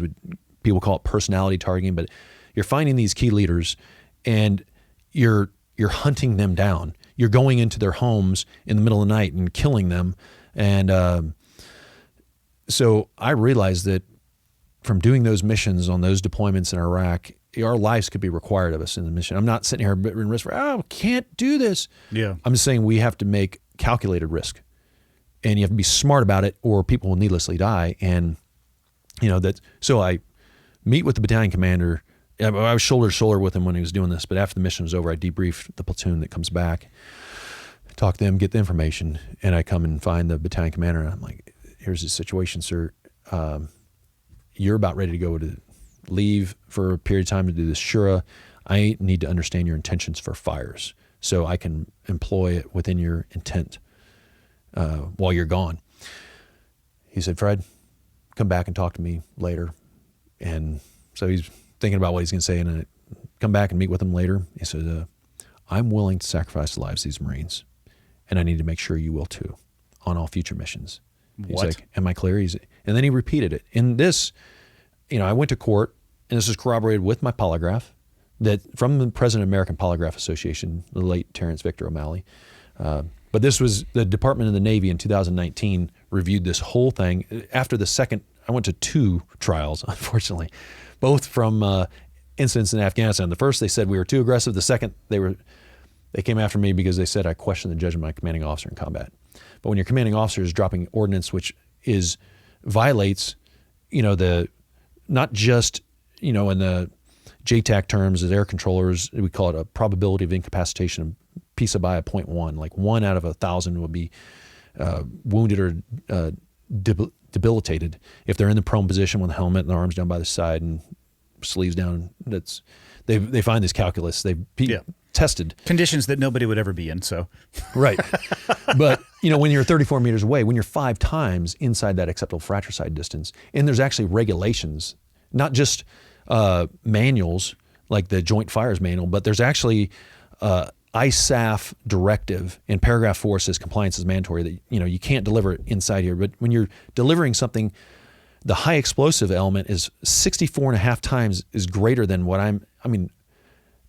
as Navy SEALs, the same as Marines, we try to defeat the threat or the charge or the locking mechanism with the minimal amount of force. Yeah, always. Why use more when you don't need to? But this guy was using the most, and I questioned him about it. And then he said, Fred, because in between those 2 times where he makes his statement, I said, I went through the tail of the tape with him. Like, this is what happened. The team got engaged. There's 15 minutes between when any aviation ordnance or any ordnance was delivered from supporting arms. And they were continually requesting that. And we used the largest ordnance available that could come off the relevant aircraft. And when that aircraft left, and we had the ones with the smallest amount of high explosive precision guided munitions, PGMs, to deliver immediately that were still from on station, then we went with the HIMARS, an open sheath formation, 2 675-pound rockets. And then he said it again. He's like, Fred, I'm willing to sacrifice the lives of these Marines for the greater good, and I need to make sure you will too. And I said, sir, what you've just told me is an unlawful order, and I have a duty to disobey. And he said, immediately you're fired. You're relieved of your duties. And they sent me back from Afghanistan to Okinawa. And then, I was pretty serious because guys are still in contact. This guy's in charge. So I took a polygraph, and I wrote a sworn statement, and I sent it to 88 members of the Senate and House Armed Services Committee. I sent it to my local U.S. senators, the 2 U.S. senators for the state of Kansas, and my district congressman in the state of Kansas. Sent it, that polygraph and sworn statement, to the Inspector General. I was stationed in Okinawa at the time, so I sent it to the IG there on 27 November 2011. Less than a month later, on Christmas Day, which was in 96, it was actually Sunday in 2011, I get this nice letter from a 3-star general in charge of all manpower stating that I'm going to a trial. And it's called a board of inquiry. It's an involuntary separation board. You have to show cause that the allegations against me, here I was infantry officer, selected to be the first Marine Special Operations Commander. My whole time was in the operational services, going to combat, force recon. And they said, they can't just wake up out of bed and say, you're going to a board. They have to have a reason. And the reason they said was substandard performance. There was a Marine 2-star general that was in the board that made this decision, that referred it to the 3-star general. She'd been overseas. She was a adjutant, was her background, like a legal or administrative officer. She'd been overseas one time in her entire career. She was enlisted to officer, so she's been in like 37 years. Been overseas one time to Okinawa, pre-war. And she's saying here, this man who's this warrior, proven in combat multiple times, a Marine Top Gun instructor, substandard performance. And the weird thing is, so I went to trial on that, and our evaluation that you get each year, or when you transfer periodically when you get evaluated, there's a block that says performance.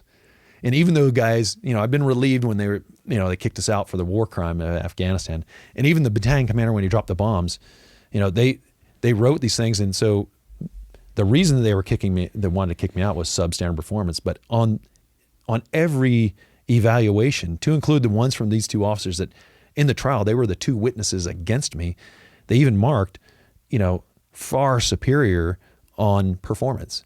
They were questioning like judgment And all the old fitness reports had loyalty, but on these fitness reports that I was, being brought up, they didn't have anything to like go for substandard performance, because like, hey, we're even saying his performance is, even though we don't, the two guys that they brought up there to say that hated me, that, testified like, I want this guy out of the Marine Corps. Yeah, they John Hancocked your fit rep. Well, and they said his performance, what he's being alleged of poor performance, is his performance is exceptional. We just don't agree, and we think his judgment's bad. And but the panel on that second trial said, hey, there's no evidence of substandard performance. And then I was sent to, they said, you're going to leave the Marine Corps. I was the black sheep then. Yeah, and I was going to say you were fucked either way. Yeah, you're going to leave Okinawa. And I was fine. I'm like, I know I'm terminal. They're going to force me to retire. It's an up or out organization. If you get adverse material in your record, you're gone. So they said, where do you want to go? But you're not going to stay here. I said, well, send me back to the West Coast. I've never been to Hawaii. So one of those places would be awesome. They send me to the East. They don't even send me a Marine base. They send me a Navy base. No offense, but I'm like, Norfolk? Are you kidding me? Norfolk. Marine Corps Security Force Regiment. So, which was actually a huge blessing in disguise. Loved that job, because in the Marine Corps, as you know, you've been to many of these embassies overseas, and there's that Marine Post 1. Yep. Sometimes in it's camouflage utility, sometimes it's dress blues, but there's always Marine on post at these embassies. Kind of like comparing to a cop, like a black and white cop, where the Marine Corps also has another unit called FAST. And these are kind of like the SWAT team for the Marine Corps. So when something goes into duress, which happened as soon as 2012 when I took command of First FAST in charge of Europe and Africa, we had the situation going on. Ambassador Chris Stevens was sending this communication that he needs reinforcements. And that's what FAST is there to do. It's not just to react when something's already bad has happened, but it's to provide that security so something doesn't happen. Just like in a good reconnaissance mission, it's when guys do what they do when they're doing reconnaissance well, you don't know that they were even there. It's not to get engaged all the time, but to deter or to provide intelligence and reconnaissance. So this whole thing was going on all summer of 2012 when I was first in command. We staged, they had 2 platoons over in Spain. And then it got even more serious. We started to commit strategic aviation down to Spain, guys sitting on gear, ready to go. Ambassador Chris Stevens was still sending communications. He wants these guys in Tripoli and as well as Benghazi. Air Force, a little bit different. Hey, we can't be away from our families. We've got to use these aircraft. So our guys went from Spain up to Germany to give the, so you're talking about a fast platoon, 50 guys. Yeah. So that the minimal amount of crew can, get a relax with their families. And our guys are overseas, and the Air Force wants to be near their families there in Germany. So we, again, I understand that desire, but the mission first. The mission is first. Yeah. So we got our guys over there, 2 platoons, 1 forward staged, a little bit closer response, further north away from the threat, but than Spain. And then they had the commanders in extremist force from the 10th Special Forces Group, the SIF. Yep. They got moved down southern Italy. Is it true that they got rid of that? They rephrased it, and that's a General Clark kind of, in USASOC, they have decided, hey, we're going to go to like more of a general purpose force. Anybody, gotcha. Any Green Beret guys can, which to me, in my opinion, having done enforced reconnaissance, your 2 missions, deep reconnaissance and direct action, which VBSS is a subset of, but you really need guys that is their bread and butter. They're trained and they're cohesive. It's very inefficient and ineffective to try to train the whole force to do what a SIF is the purpose of what they're there to do. So sometimes you need a scalpel, not a multi-tool. Yes, definitely. And so we had our guys move up to Germany, and unfortunately, the decision was made by the administration not to put boots on the ground until 4 Americans, and the story. But we had guys on the ground 12 September 2012, stayed there for 90 days. Regional Affairs Office, you know what that is, and then the American Embassy for those 3 months, and then retrograde. But all of North Africa was, it wasn't a video, but all these terrorist groups were really inciting, riots and terrorism all across northern Africa mainly, but the continent was about ready to explode. And then I left the Marines and went back to Kansas and started going to grad school, started my own business, automatic teller machine business in the ghetto. Dangerous. But I did that because I knew as a studying in business school, my MBA, they talked about this blue ocean strategy, that you want your differentiator to be something that a competitor cannot easily replicate. And so Makes sense. I was like, a friend of mine who told me about this idea about automatic teller machines, and I was taking care of our sister. She was dying of terminal ovarian cancer. And so I wanted control of my hours. So I'm like, okay, ATM kind of makes sense because you're leveraging automation. As long as you put it in key locations. And kind of my strategy was, I will do this where bank won't. And my competitor, the only real competitors, these guys that do these indoor models that put it inside like a 24-hour convenience store. But you have to go get out of your car and go in, and there's risk in going out to parking lot, especially at night, and the weather. People don't want to get rained on, or the heat, or freezing cold in Kansas. So this was in Kansas City on the Missouri side. So I would do kind of like what I learned in the Marines, like when you're doing personality targeting. I got on the Jackson County government website, looked at the darkest color yellow, which is the highest population density because I want high volume transactions. Because these were my own machines. I'd go and do the business development, look for a 20-year land lease, put it on a person's property.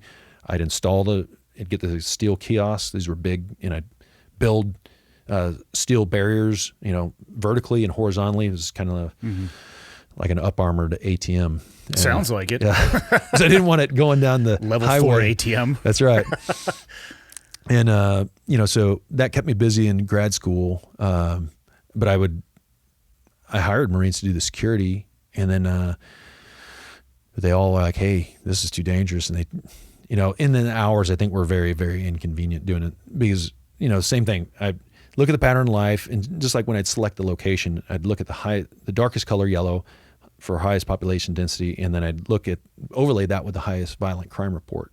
I'd circle those intersections and then do ground reconnaissance. And one thing, I'd make sure, are they paying in cash at that location? So I'd just visually observe if they're paying cash. That's my inventory. That's what I'm providing. Yeah. Second thing is, if I instinctively sensed that I could get killed at a location, that's when I assessed, this is where I'm going to put an ATM, because a bank who is the shark that could come in and chew me up in the blue? They're not going to go and they're the only ones that could afford that. And I was using all my military retirement dollars to build. These are like $39,000. $39,640 per location was the average, and that's not the cash inside. But yeah, anyways, very profitable. Finished grad school. Started to get it the day I retired. I got attacked in the press. This guy is retired. He killed all these people. And well, so before you go on with that, we kind of glossed over the trial. The longest war crime trial in the history of the Marine Corps. Since your career continued, I'm going to assume that they ruled in your favor. 7 more years, yeah, sir. That's what I'm saying. So obviously you weren't found guilty. I was exonerated. So they went, first they focused on 7 of us in the patrol. There's 30 Americans. One was Afghan interpreter. We had Recon Marines, Intel, Hument guy. The guy that said, I think civilians good. And that kind of nailed, when you read the trial, and this guy Salmana, who wrote the co-authored the book, it's not written by a knuckle dragger that, from Eastern Kansas. I mean, a layperson can read this book and understand without all the jargon. It's not typical soft. I don't talk about tough guy.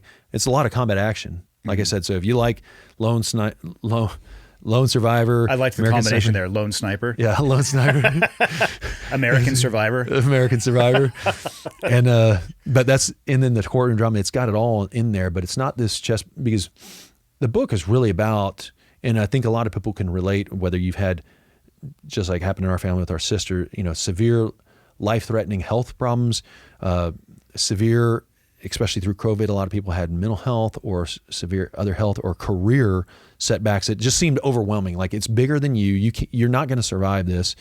And a lot of people have had relationship issue where, especially those been deployed. Some people have had all 3 of this stuff happen. You've had your health go down. You've had your relationship. You've had your finances and, your professional life. Feels like a tsunami. Yeah, and that's what the trial was. Is you have all these 45 guys coming after you, and I mean it was a gladiator pit from day one.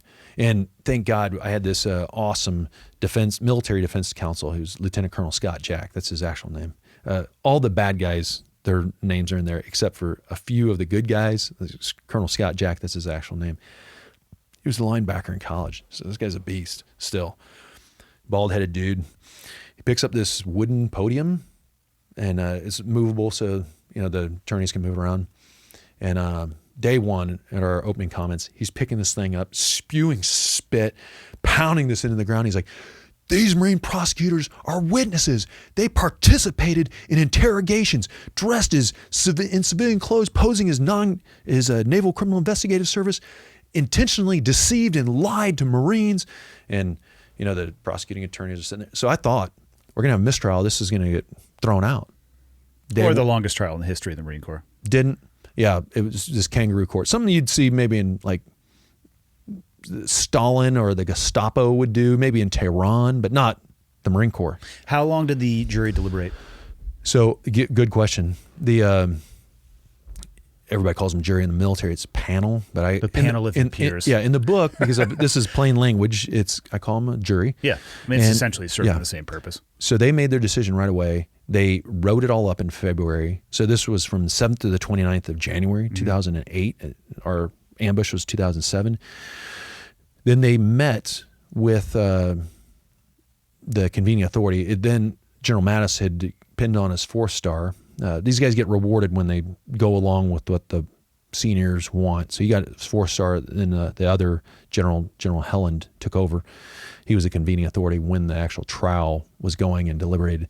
So they met with him in April.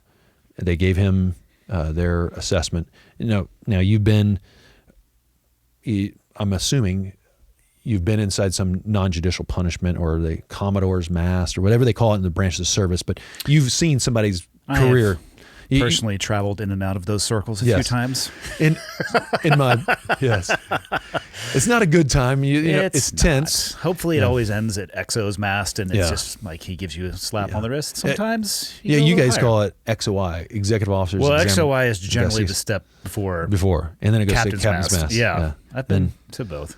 Yeah, we both have felt the heat. Yeah. So, they use legal terms as lawyers. I'm not a lawyer. I was a warrior. So they either say you're innocent, you're guilty, or it's dismissed based on the evidence. Our case, the longest war crimes trial in history, the largest number of alleged by direct fire weapon. This is like the melee of the 21st century. They said they waited and waited and waited and waited. And during this time I was engaged for like 2 years, planning on getting married in May. I put it further away so that but they even waited after our marriage date. And so 4 months after the trial, they release a one sentence, and it's not any legal terms. And that's why the press continued to do these drive-bys and just assassinate us continuously in the press, because they said the Marines acted appropriately in accordance with the rules of engagement and tactics, techniques, and procedures for a complex ambush. So although you may say, well, they were exonerated, the press took that as they never said they were innocent. They also never said they were guilty. There's two ways to flip that coin. And so, like in a debrief... To me, in a debrief, I understand all of those terms. I'm like, roger that. You did your job. Acted appropriately is something you'd use in a debrief. It's not a legal term. It's not something that you'd use. So the press, they always, if it bleeds, it leads. If they can sensationalize it, if they can vilify somebody, and that's what they would continue to do. So So I continued to serve 7 more years. The day I retired, they wrote that, Fred Galvin, is commander of this first task force, killed 19 and wounded 50, and like, really? So I contacted that guy, the reporter at the Marine Corps Times, and I said, hey, I got a bone to pick with you, and I'm going to send you a copy of my polygraph, the executive summary from the Court of Inquiry. What you're writing is false, and I'm talking to you, and I'm telling you, you need to correct that. So all they did is a little shell game. They changed the words so they killed up to 19. It's like, okay, so you're still allowing people to think that we killed civilians and got away with it. And when the trial said that, and the convening authority actually, they said it on Friday of Memorial Day weekend. So, there's very few days that the Pentagon goes to a skeleton crew. And in the media, they call that a Friday night news dump, where they put out some bad news right at the end. And they only put it one news source, a guy who is one of the media members, Estes Thompson of the Associated Press. So he wrote this story, put it out on Friday night. The Pentagon comes back after a 4-day Memorial Day weekend on Wednesday, and the stock market's changed, all this other news has happened, and it's old cycle. And they don't even have to talk about it, and they really didn't. And so, but it did cause rioting in Afghanistan. Like, we want justice. And so, but so this cloud continued to, shadow over our lives. And, I didn't realize it until 7 years later. I'm trying to transition, not the transition that people use these days, but go to a different profession than the military. I'm looking at all these jobs, sending resumes out, tailoring to all these different open positions, 700 total. And I'm just out there furiously attending these courses to make this resume perfect. And that's why I became an entrepreneur. I started my own ATM business because I knew, like, okay, they didn't teach us how to do business in the Marine Corps. But as a platoon commander, you're very entrepreneurial. Mm-hmm. You have a lot of leeway. But that's why I did that job. I didn't want to do that, but then I didn't want to sit on my butt and do nothing and I'm retired in Kansas at this age. I know that can lead to a lot of guys have mental health issues when they check out. Yeah, that isolation too. Yes. So staying busy is very healthy for your mind. And the trial ended. Through those years, even before I retired, there's all these drive-bys in the media, but I was still focused on our new mission. I immediately went over to Okinawa, and then the focus was going to the next combat deployment. And we were sending, so in Okinawa as operations officer, we had forces, and Americans don't always understand that, like, they call Afghanistan our longest war, but we've had guys in the southern Philippines, in Mindanao, Tawi-Tawi, Basilan, fighting this advise and assist mission down there with this terrorism in southern Philippines since 9/11, and still. Now, we're out of Afghanistan, but the guys are still down there. We're in a forever war. Yeah. It is. I actually, thinking back on it, we were so good if they collected, the find, fix, finish piece. We were so good. Obviously, there's the EA at the end of that, the exploit and analyze. But our enemy isn't dumb. I did actually watch one time a guy go into the street and shoot an AK at a predator. Those people didn't last long. No. And they do their own AARs, and they learn and they shift tactics. And they realized, hey, when we get together, we all seem to die. And we're a multi-headed snake that's kind of fighting across the globe. Yes. People think that because we're not in Afghanistan, well, I don't know how many people do. Some seem to think that because we're not in Afghanistan and it doesn't lead the news cycle, that there's not people constantly engaged throughout the world. I think it's, probably not from a material perspective in all these different places, but as far as like the total number of areas, it's exponentially increased. Yeah. You see it all over Africa. It's all over the world. Homegrown terrorism here in the United States. It's a huge, huge threat. And, it's when our military starts to have this decay and our leaders start to compromise, we're seeing that now. And that it becomes not just a moral hazard where if you look present day, let's take, for instance, Russia and Ukraine. Why isn't a force of that size with that technology able to just do what they're supposed to do?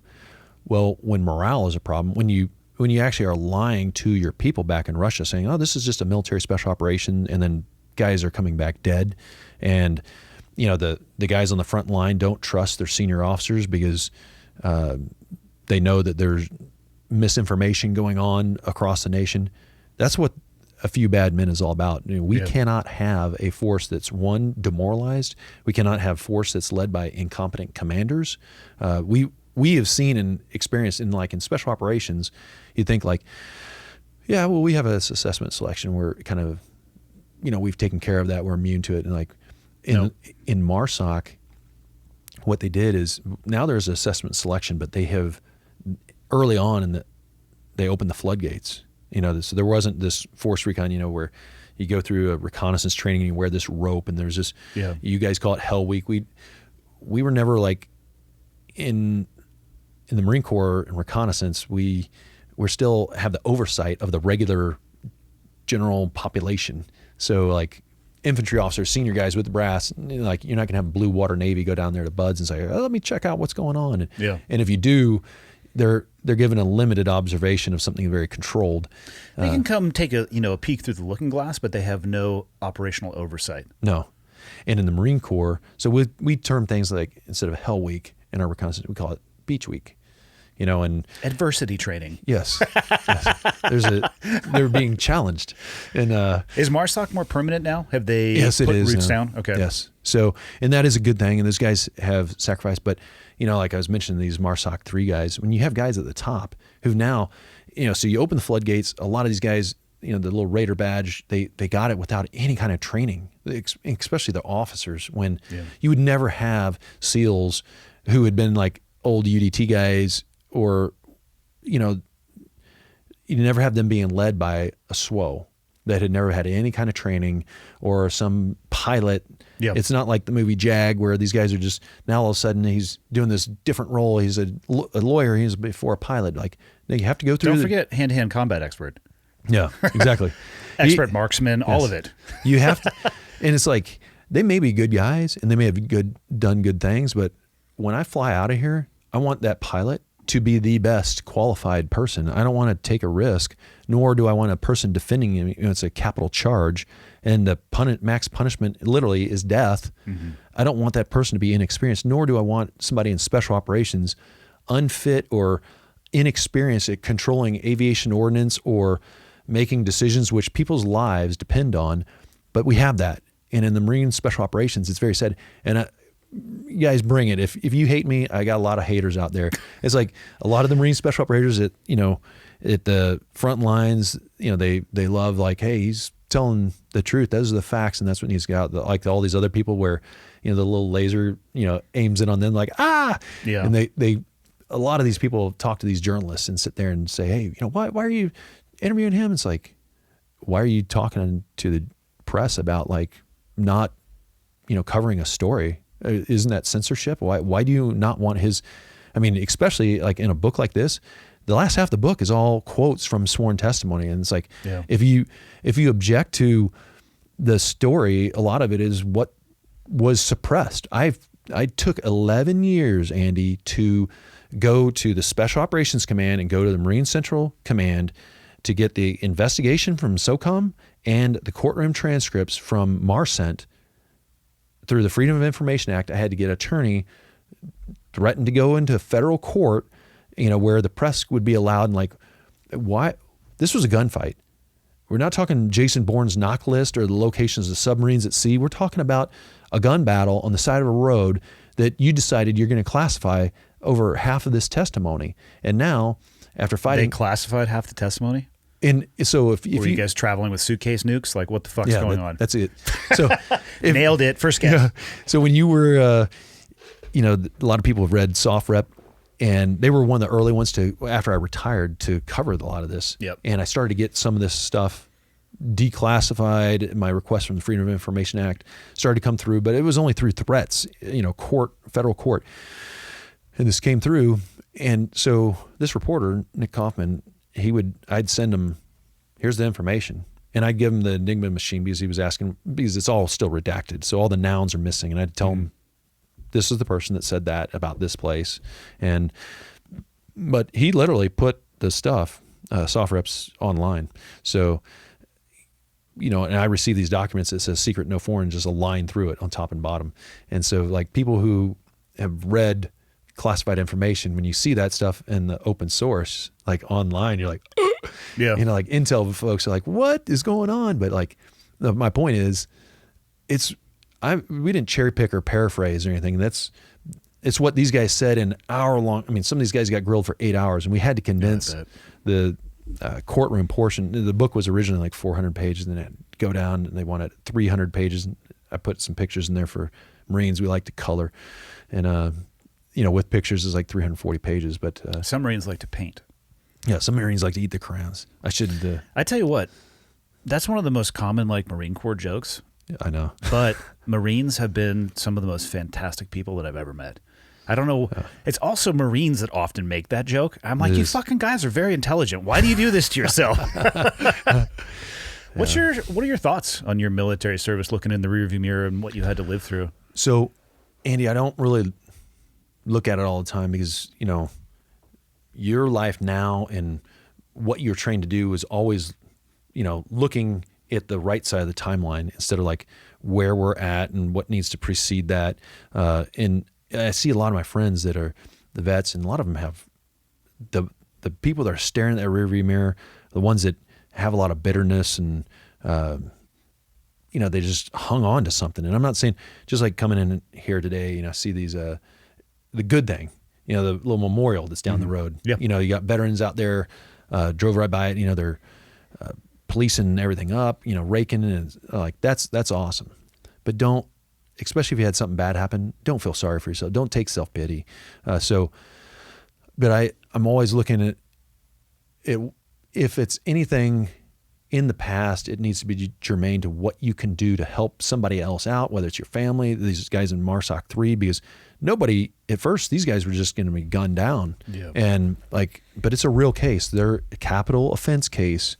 They're being charged with, to include, and why the media doesn't pick up on, like, the guy who was assaulted was a black guy. And he got punched twice, coming in a third time.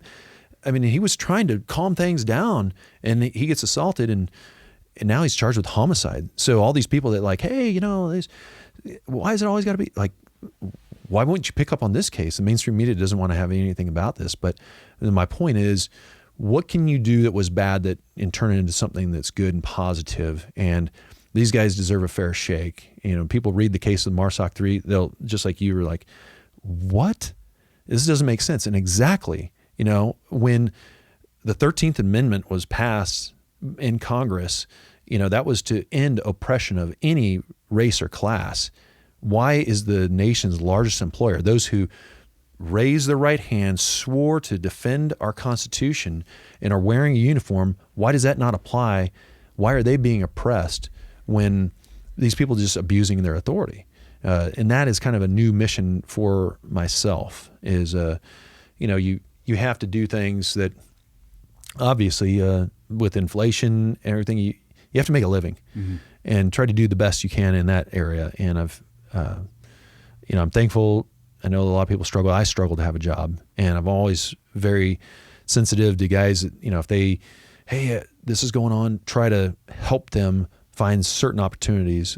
And that's something that almost anybody can do, is help other people out, whether it's telling them, hey, you should really get these credentials academically or, some trait, and then you can just some guidance. Yeah. And but that's what when I look back in the military experience, I don't wear any t-shirts or bumper stickers. That is not my identity. I think you just, you can tell, I have to write a book because that's part of making sure that the largest employer in the United States, I mean, I understand, I'm sure you do too. You very much appreciate people who are serving, but you value our nation's defense and see how important it is. Economically, we cannot continue to survive if we have exported all this production and manufacturing to include chemicals that are made for everything to countries like China. And then if we go to war and they shut all that off, you think inflation is it's basically going to avalanche our economy and our way of life. Yeah. And people will die. So just because, we don't have the resources that we need, we can't live the way, our economy will collapse. So you got to make people aware. But it all starts on why has North Korea been starting to launch missiles left after right? Why did Russia invade, and why is China continuing not just to build up, but to taunt people in the Straits of Taiwan and South and East China Seas? Because we are looked militarily as a joke. And I'm being dead serious. I hate saying that. It's not that I'm unpatriotic. It's I'm realistically saying that, our military has had some degradation. We need to take an honest look and do a health check. And that's what A Few Bad Men is. There's recommendations in here. This is not a stone throwing book. It's it's a factual book. What these guys said, and when you see like these are senior officers, many are still in circulation, and this is how they conducted themselves. And people say, well, the Marine Corps exonerated you. Like, well, in 2019, let me remind you that 12-page, very explicitly stating report from the Department of Navy was written, and that analysis was done by senior civilians, and it was announced by senior civilians. Preceding that, for the prior 2 years, God rest his soul, the late Congressman Walter B. Jones had House Resolution 21, which I fought for 2 years, and he had co-sponsors. This had bilateral, bipartisan, and bicameral, and also in the Senate, support. And it was, so the Commandant of the Marine Corps, it was to have him make an announcement that the Marines and Marine Special Operations Company Foxtrot were not at fault for the ambush on 4 March 2007. The Commandant of the Marine Corps, for those 2 years in that 115th congressional session, did nothing. The Commandant of the Marine Corps was senior 4-star. So he's just indifferent and ignored it. And so my point is no Marine officer has set the record straight. Yeah. He used any legal term and removed that cloud from these Marines' lives. So you've seen special operators from all different branches of service. When it's just like the Native Americans, when something happened in battle to a brave, it took the chief of the tribe to bring that brave back into the fold if there was a question on, his courage and what he did or did not do. And we look to our chief right now, and that was deafening silent. There's been no statement at all. So that's what leadership's really all about to me, is you stand up. The officer is there to not take the glory. It's to absorb the pain when there's that pressure put there. And in a combat situation, is to also regulate the violence. You can't have an officer just like, let the situation get out of control. The violence was aimed at the enemy. It was regulated. Myself and the other officer who were there that day, we were the ones that went on trial.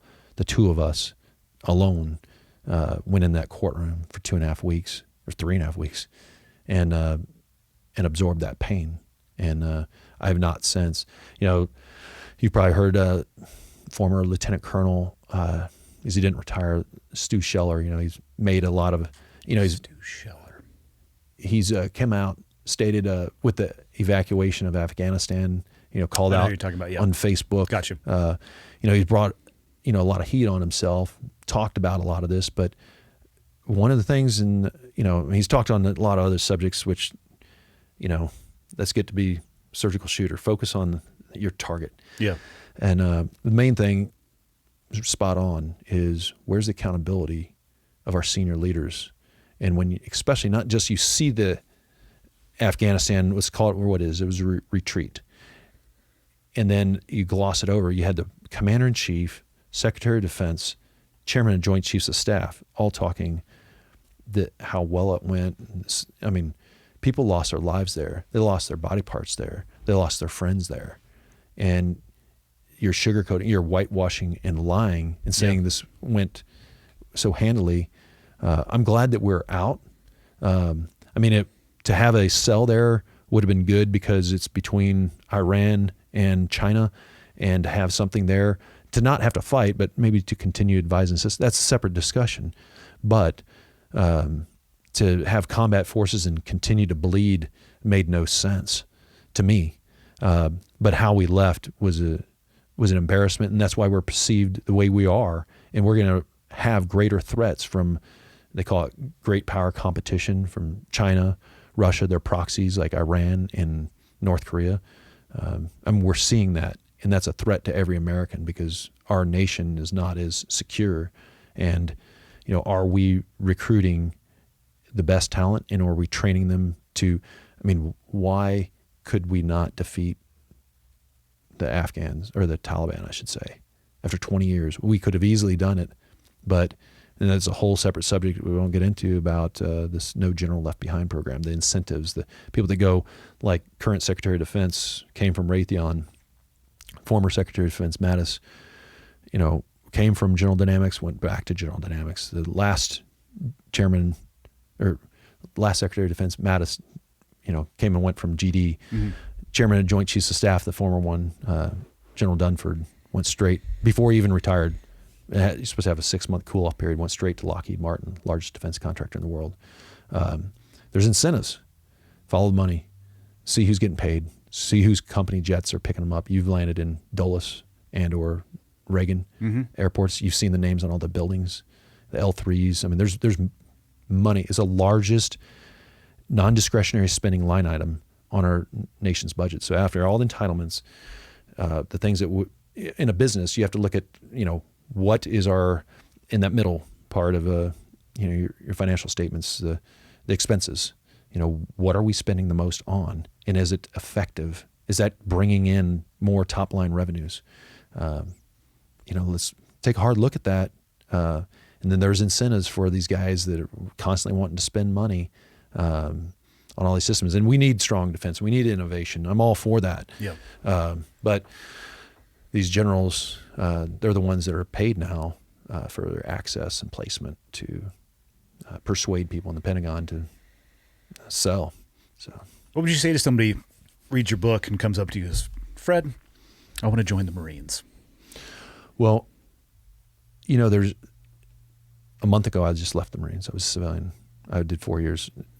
People think I'm crazy because, wait a second, you did 27 years and then you had your own business for 4.5 years and you sold it and you went back into the Marines. Yeah.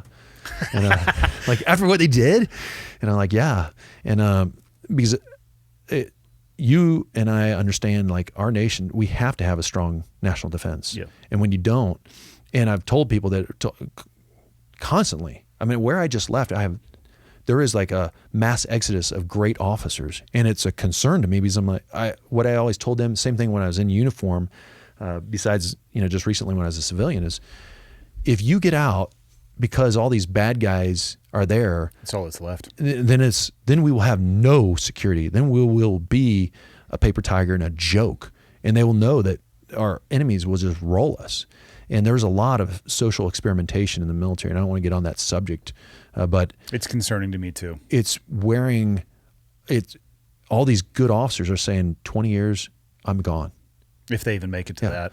So not to get into my life, I just moved to Northern California from Hawaii, and these guys who I was working with, they're not complaining, and their wives are not complaining that Hawaii is terrible. They're not complaining that they're being overworked.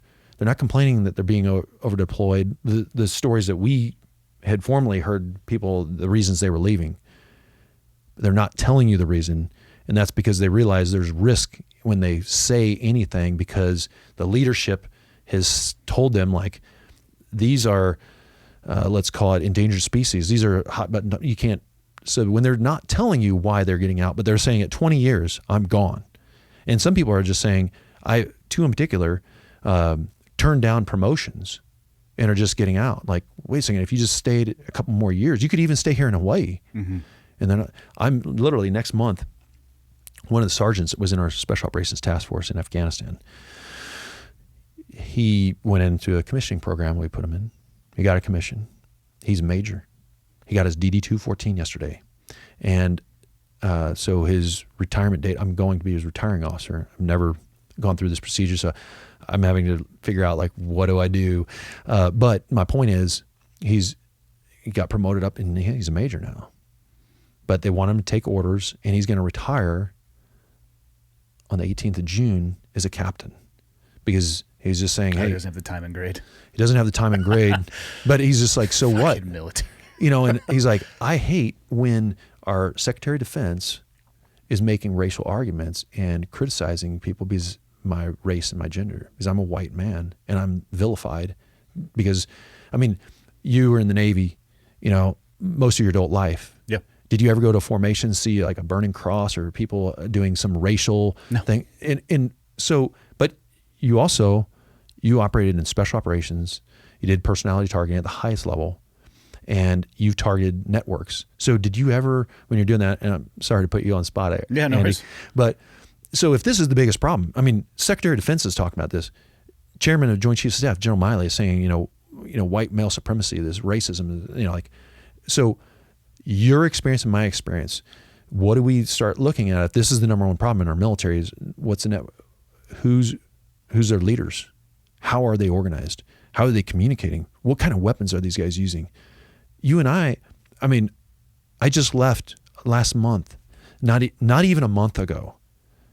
And I was doing that for 4 years in special operations in the interagency and with Marine Forces Pacific. There wasn't even a hint, nor the 27 years, so 31 years total. But we have the top pushing this narrative. And when you do a mission analysis, you look at what's their center of gravity and how can we divide them? What's their critical vulnerability? How are we going to divide and conquer?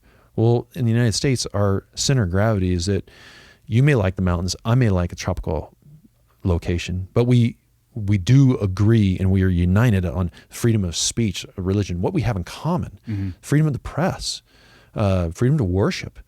But when you start to divide and make everybody, like these people shouldn't be able to talk. I mean, look at Elon Musk, Twitter. He's like, he's bringing up, and people are starting to attack him because he's just like, I think both sides, people should be able to say what's on their mind. And like, wow, he's talking about hate. Elon Musk isn't talking about hate. He's just saying that, there should be freedom of speech. Yeah. And people are opposing that. And that is, that tears at the foundation of who we are as a country. Yes, very fabric. Yeah. And that's what they saw, in England, they didn't have the freedoms. And when you don't allow people to speak, you can easily control them. And why would we want that in the United States? Why would we want to be subjects and to be controlled by a government? It's the antithesis, in my mind at least, of what we should be striving for. Yeah. So what's next for you? What's book number 2? So it's titled "Fuck the Navy." No. Yeah. I hope there's never a sequel to this book that, like the MARSOC 3 currently going through this, don't have to talk about a few good men, a few bad men, part 2. This is to be a lesson learned. We need to take an open analysis. If you're serious about our national defense, even if you hate Fred Galvin, you need to understand that, like, hey, this is what happened. There was things that were covered up intentionally, and this reveals that. This book needs to come out, or it will. And when does it launch? 7 June. Cool. D-Day +1. Oh, hold on a sec. Let me see here then. This might actually be very close to publishing of this episode. So this episode, people listening to this, the book will be out 1 week and 1 day from when this episode publishes. Okay. So close. Yeah. But I bet you they can pre-order.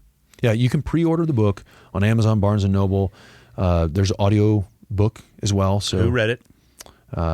Brian, I could forget his last name. God. I didn't even have a choice. They just said, here he is. I just am waiting to meet an author that says James Earl Jones.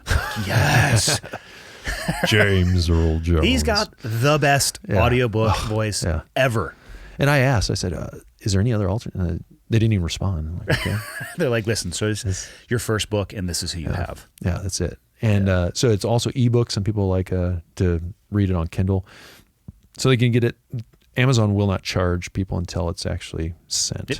So that's the good benefit of it. And but what's next? I work at Tesla. I cannot speak on behalf of Tesla, so but I'm lucky to be there. I see these guys, and there's this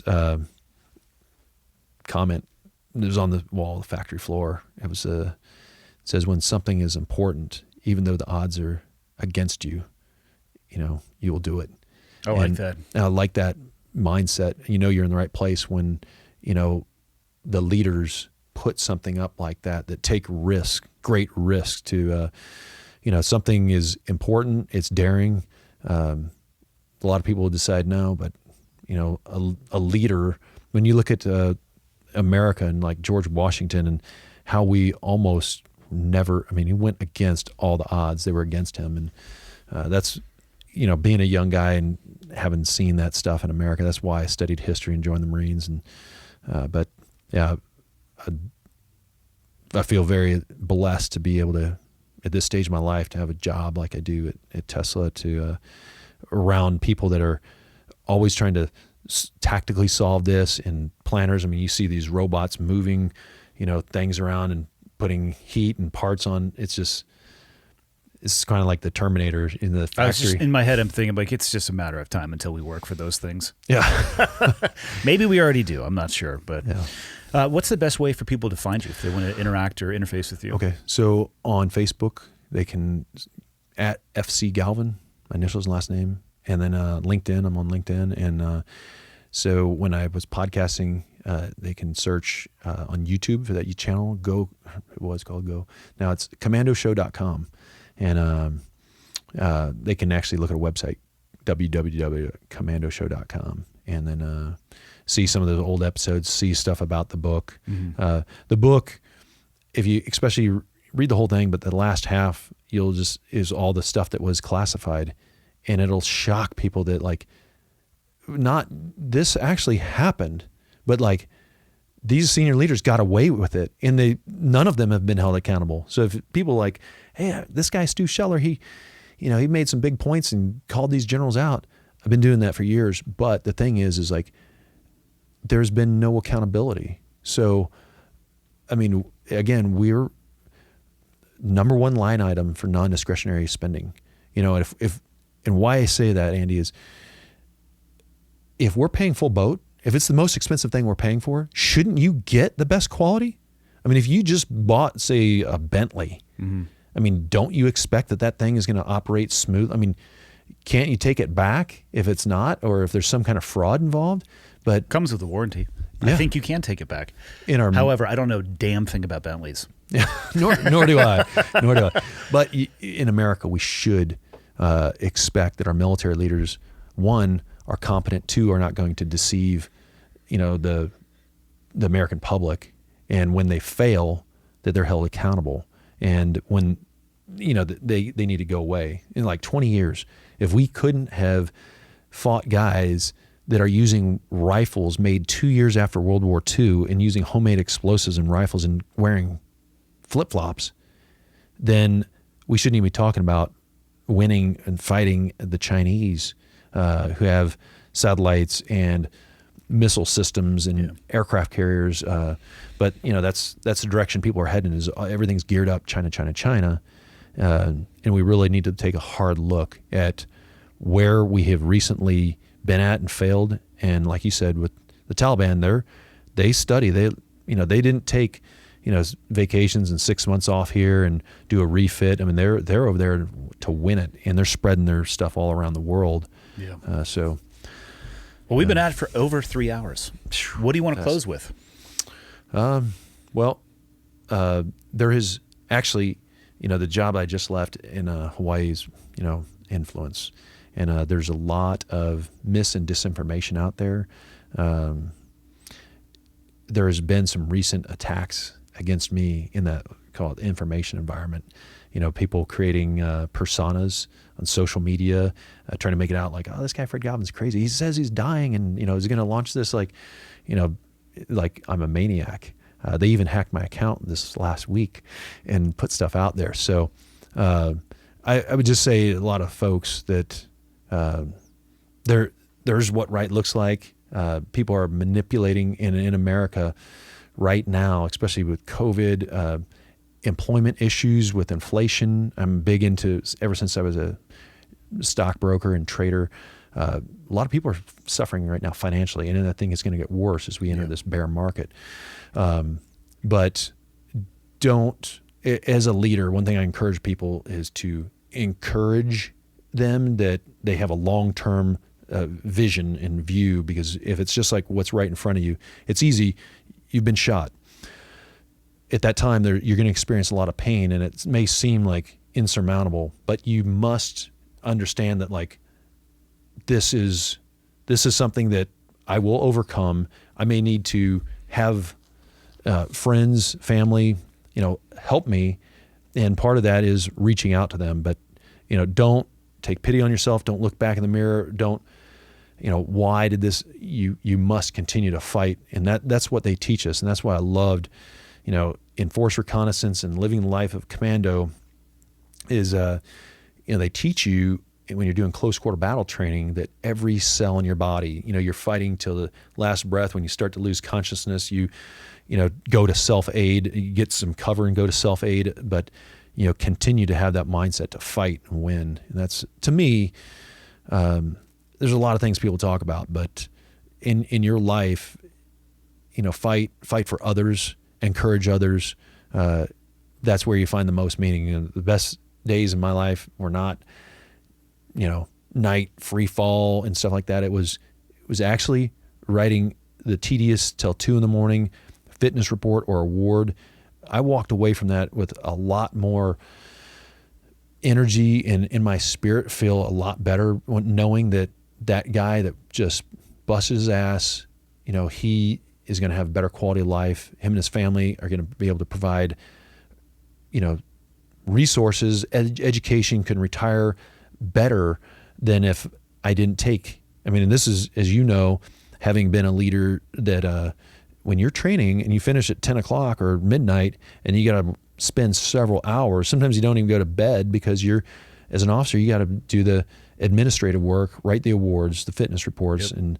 Because I've seen the opposite side of that, where guys didn't do that and they got holes in their professional careers that then they just don't get promoted and they get demoralized. So, but you must, to help others out as much as you can. That was my whole thing in life. And just like helping these guys, MARSOC 3, when they win, and I know that, just like in our case, we've had people sign petitions. These House resolutions didn't just happen on their own. It's because of the people. It was a campaign that I fought for 15 years to exonerate us, and it led to the Department of Navy finally clearing, our Marines. So it takes a long time, and you have to have a long-term vision. That's basically what I'd leave the listeners to is fight with everything you have, long-term vision, have a network that you can encourage others, and sort of like the Marines Raiders of World War II, the original slogan of gung-ho was work together to accomplish your mission. You're not the lone survivor. That was the Navy SEALs. Indeed. Awesome. Thank you for your time. Yeah, thank you, Andy. Yeah, of course.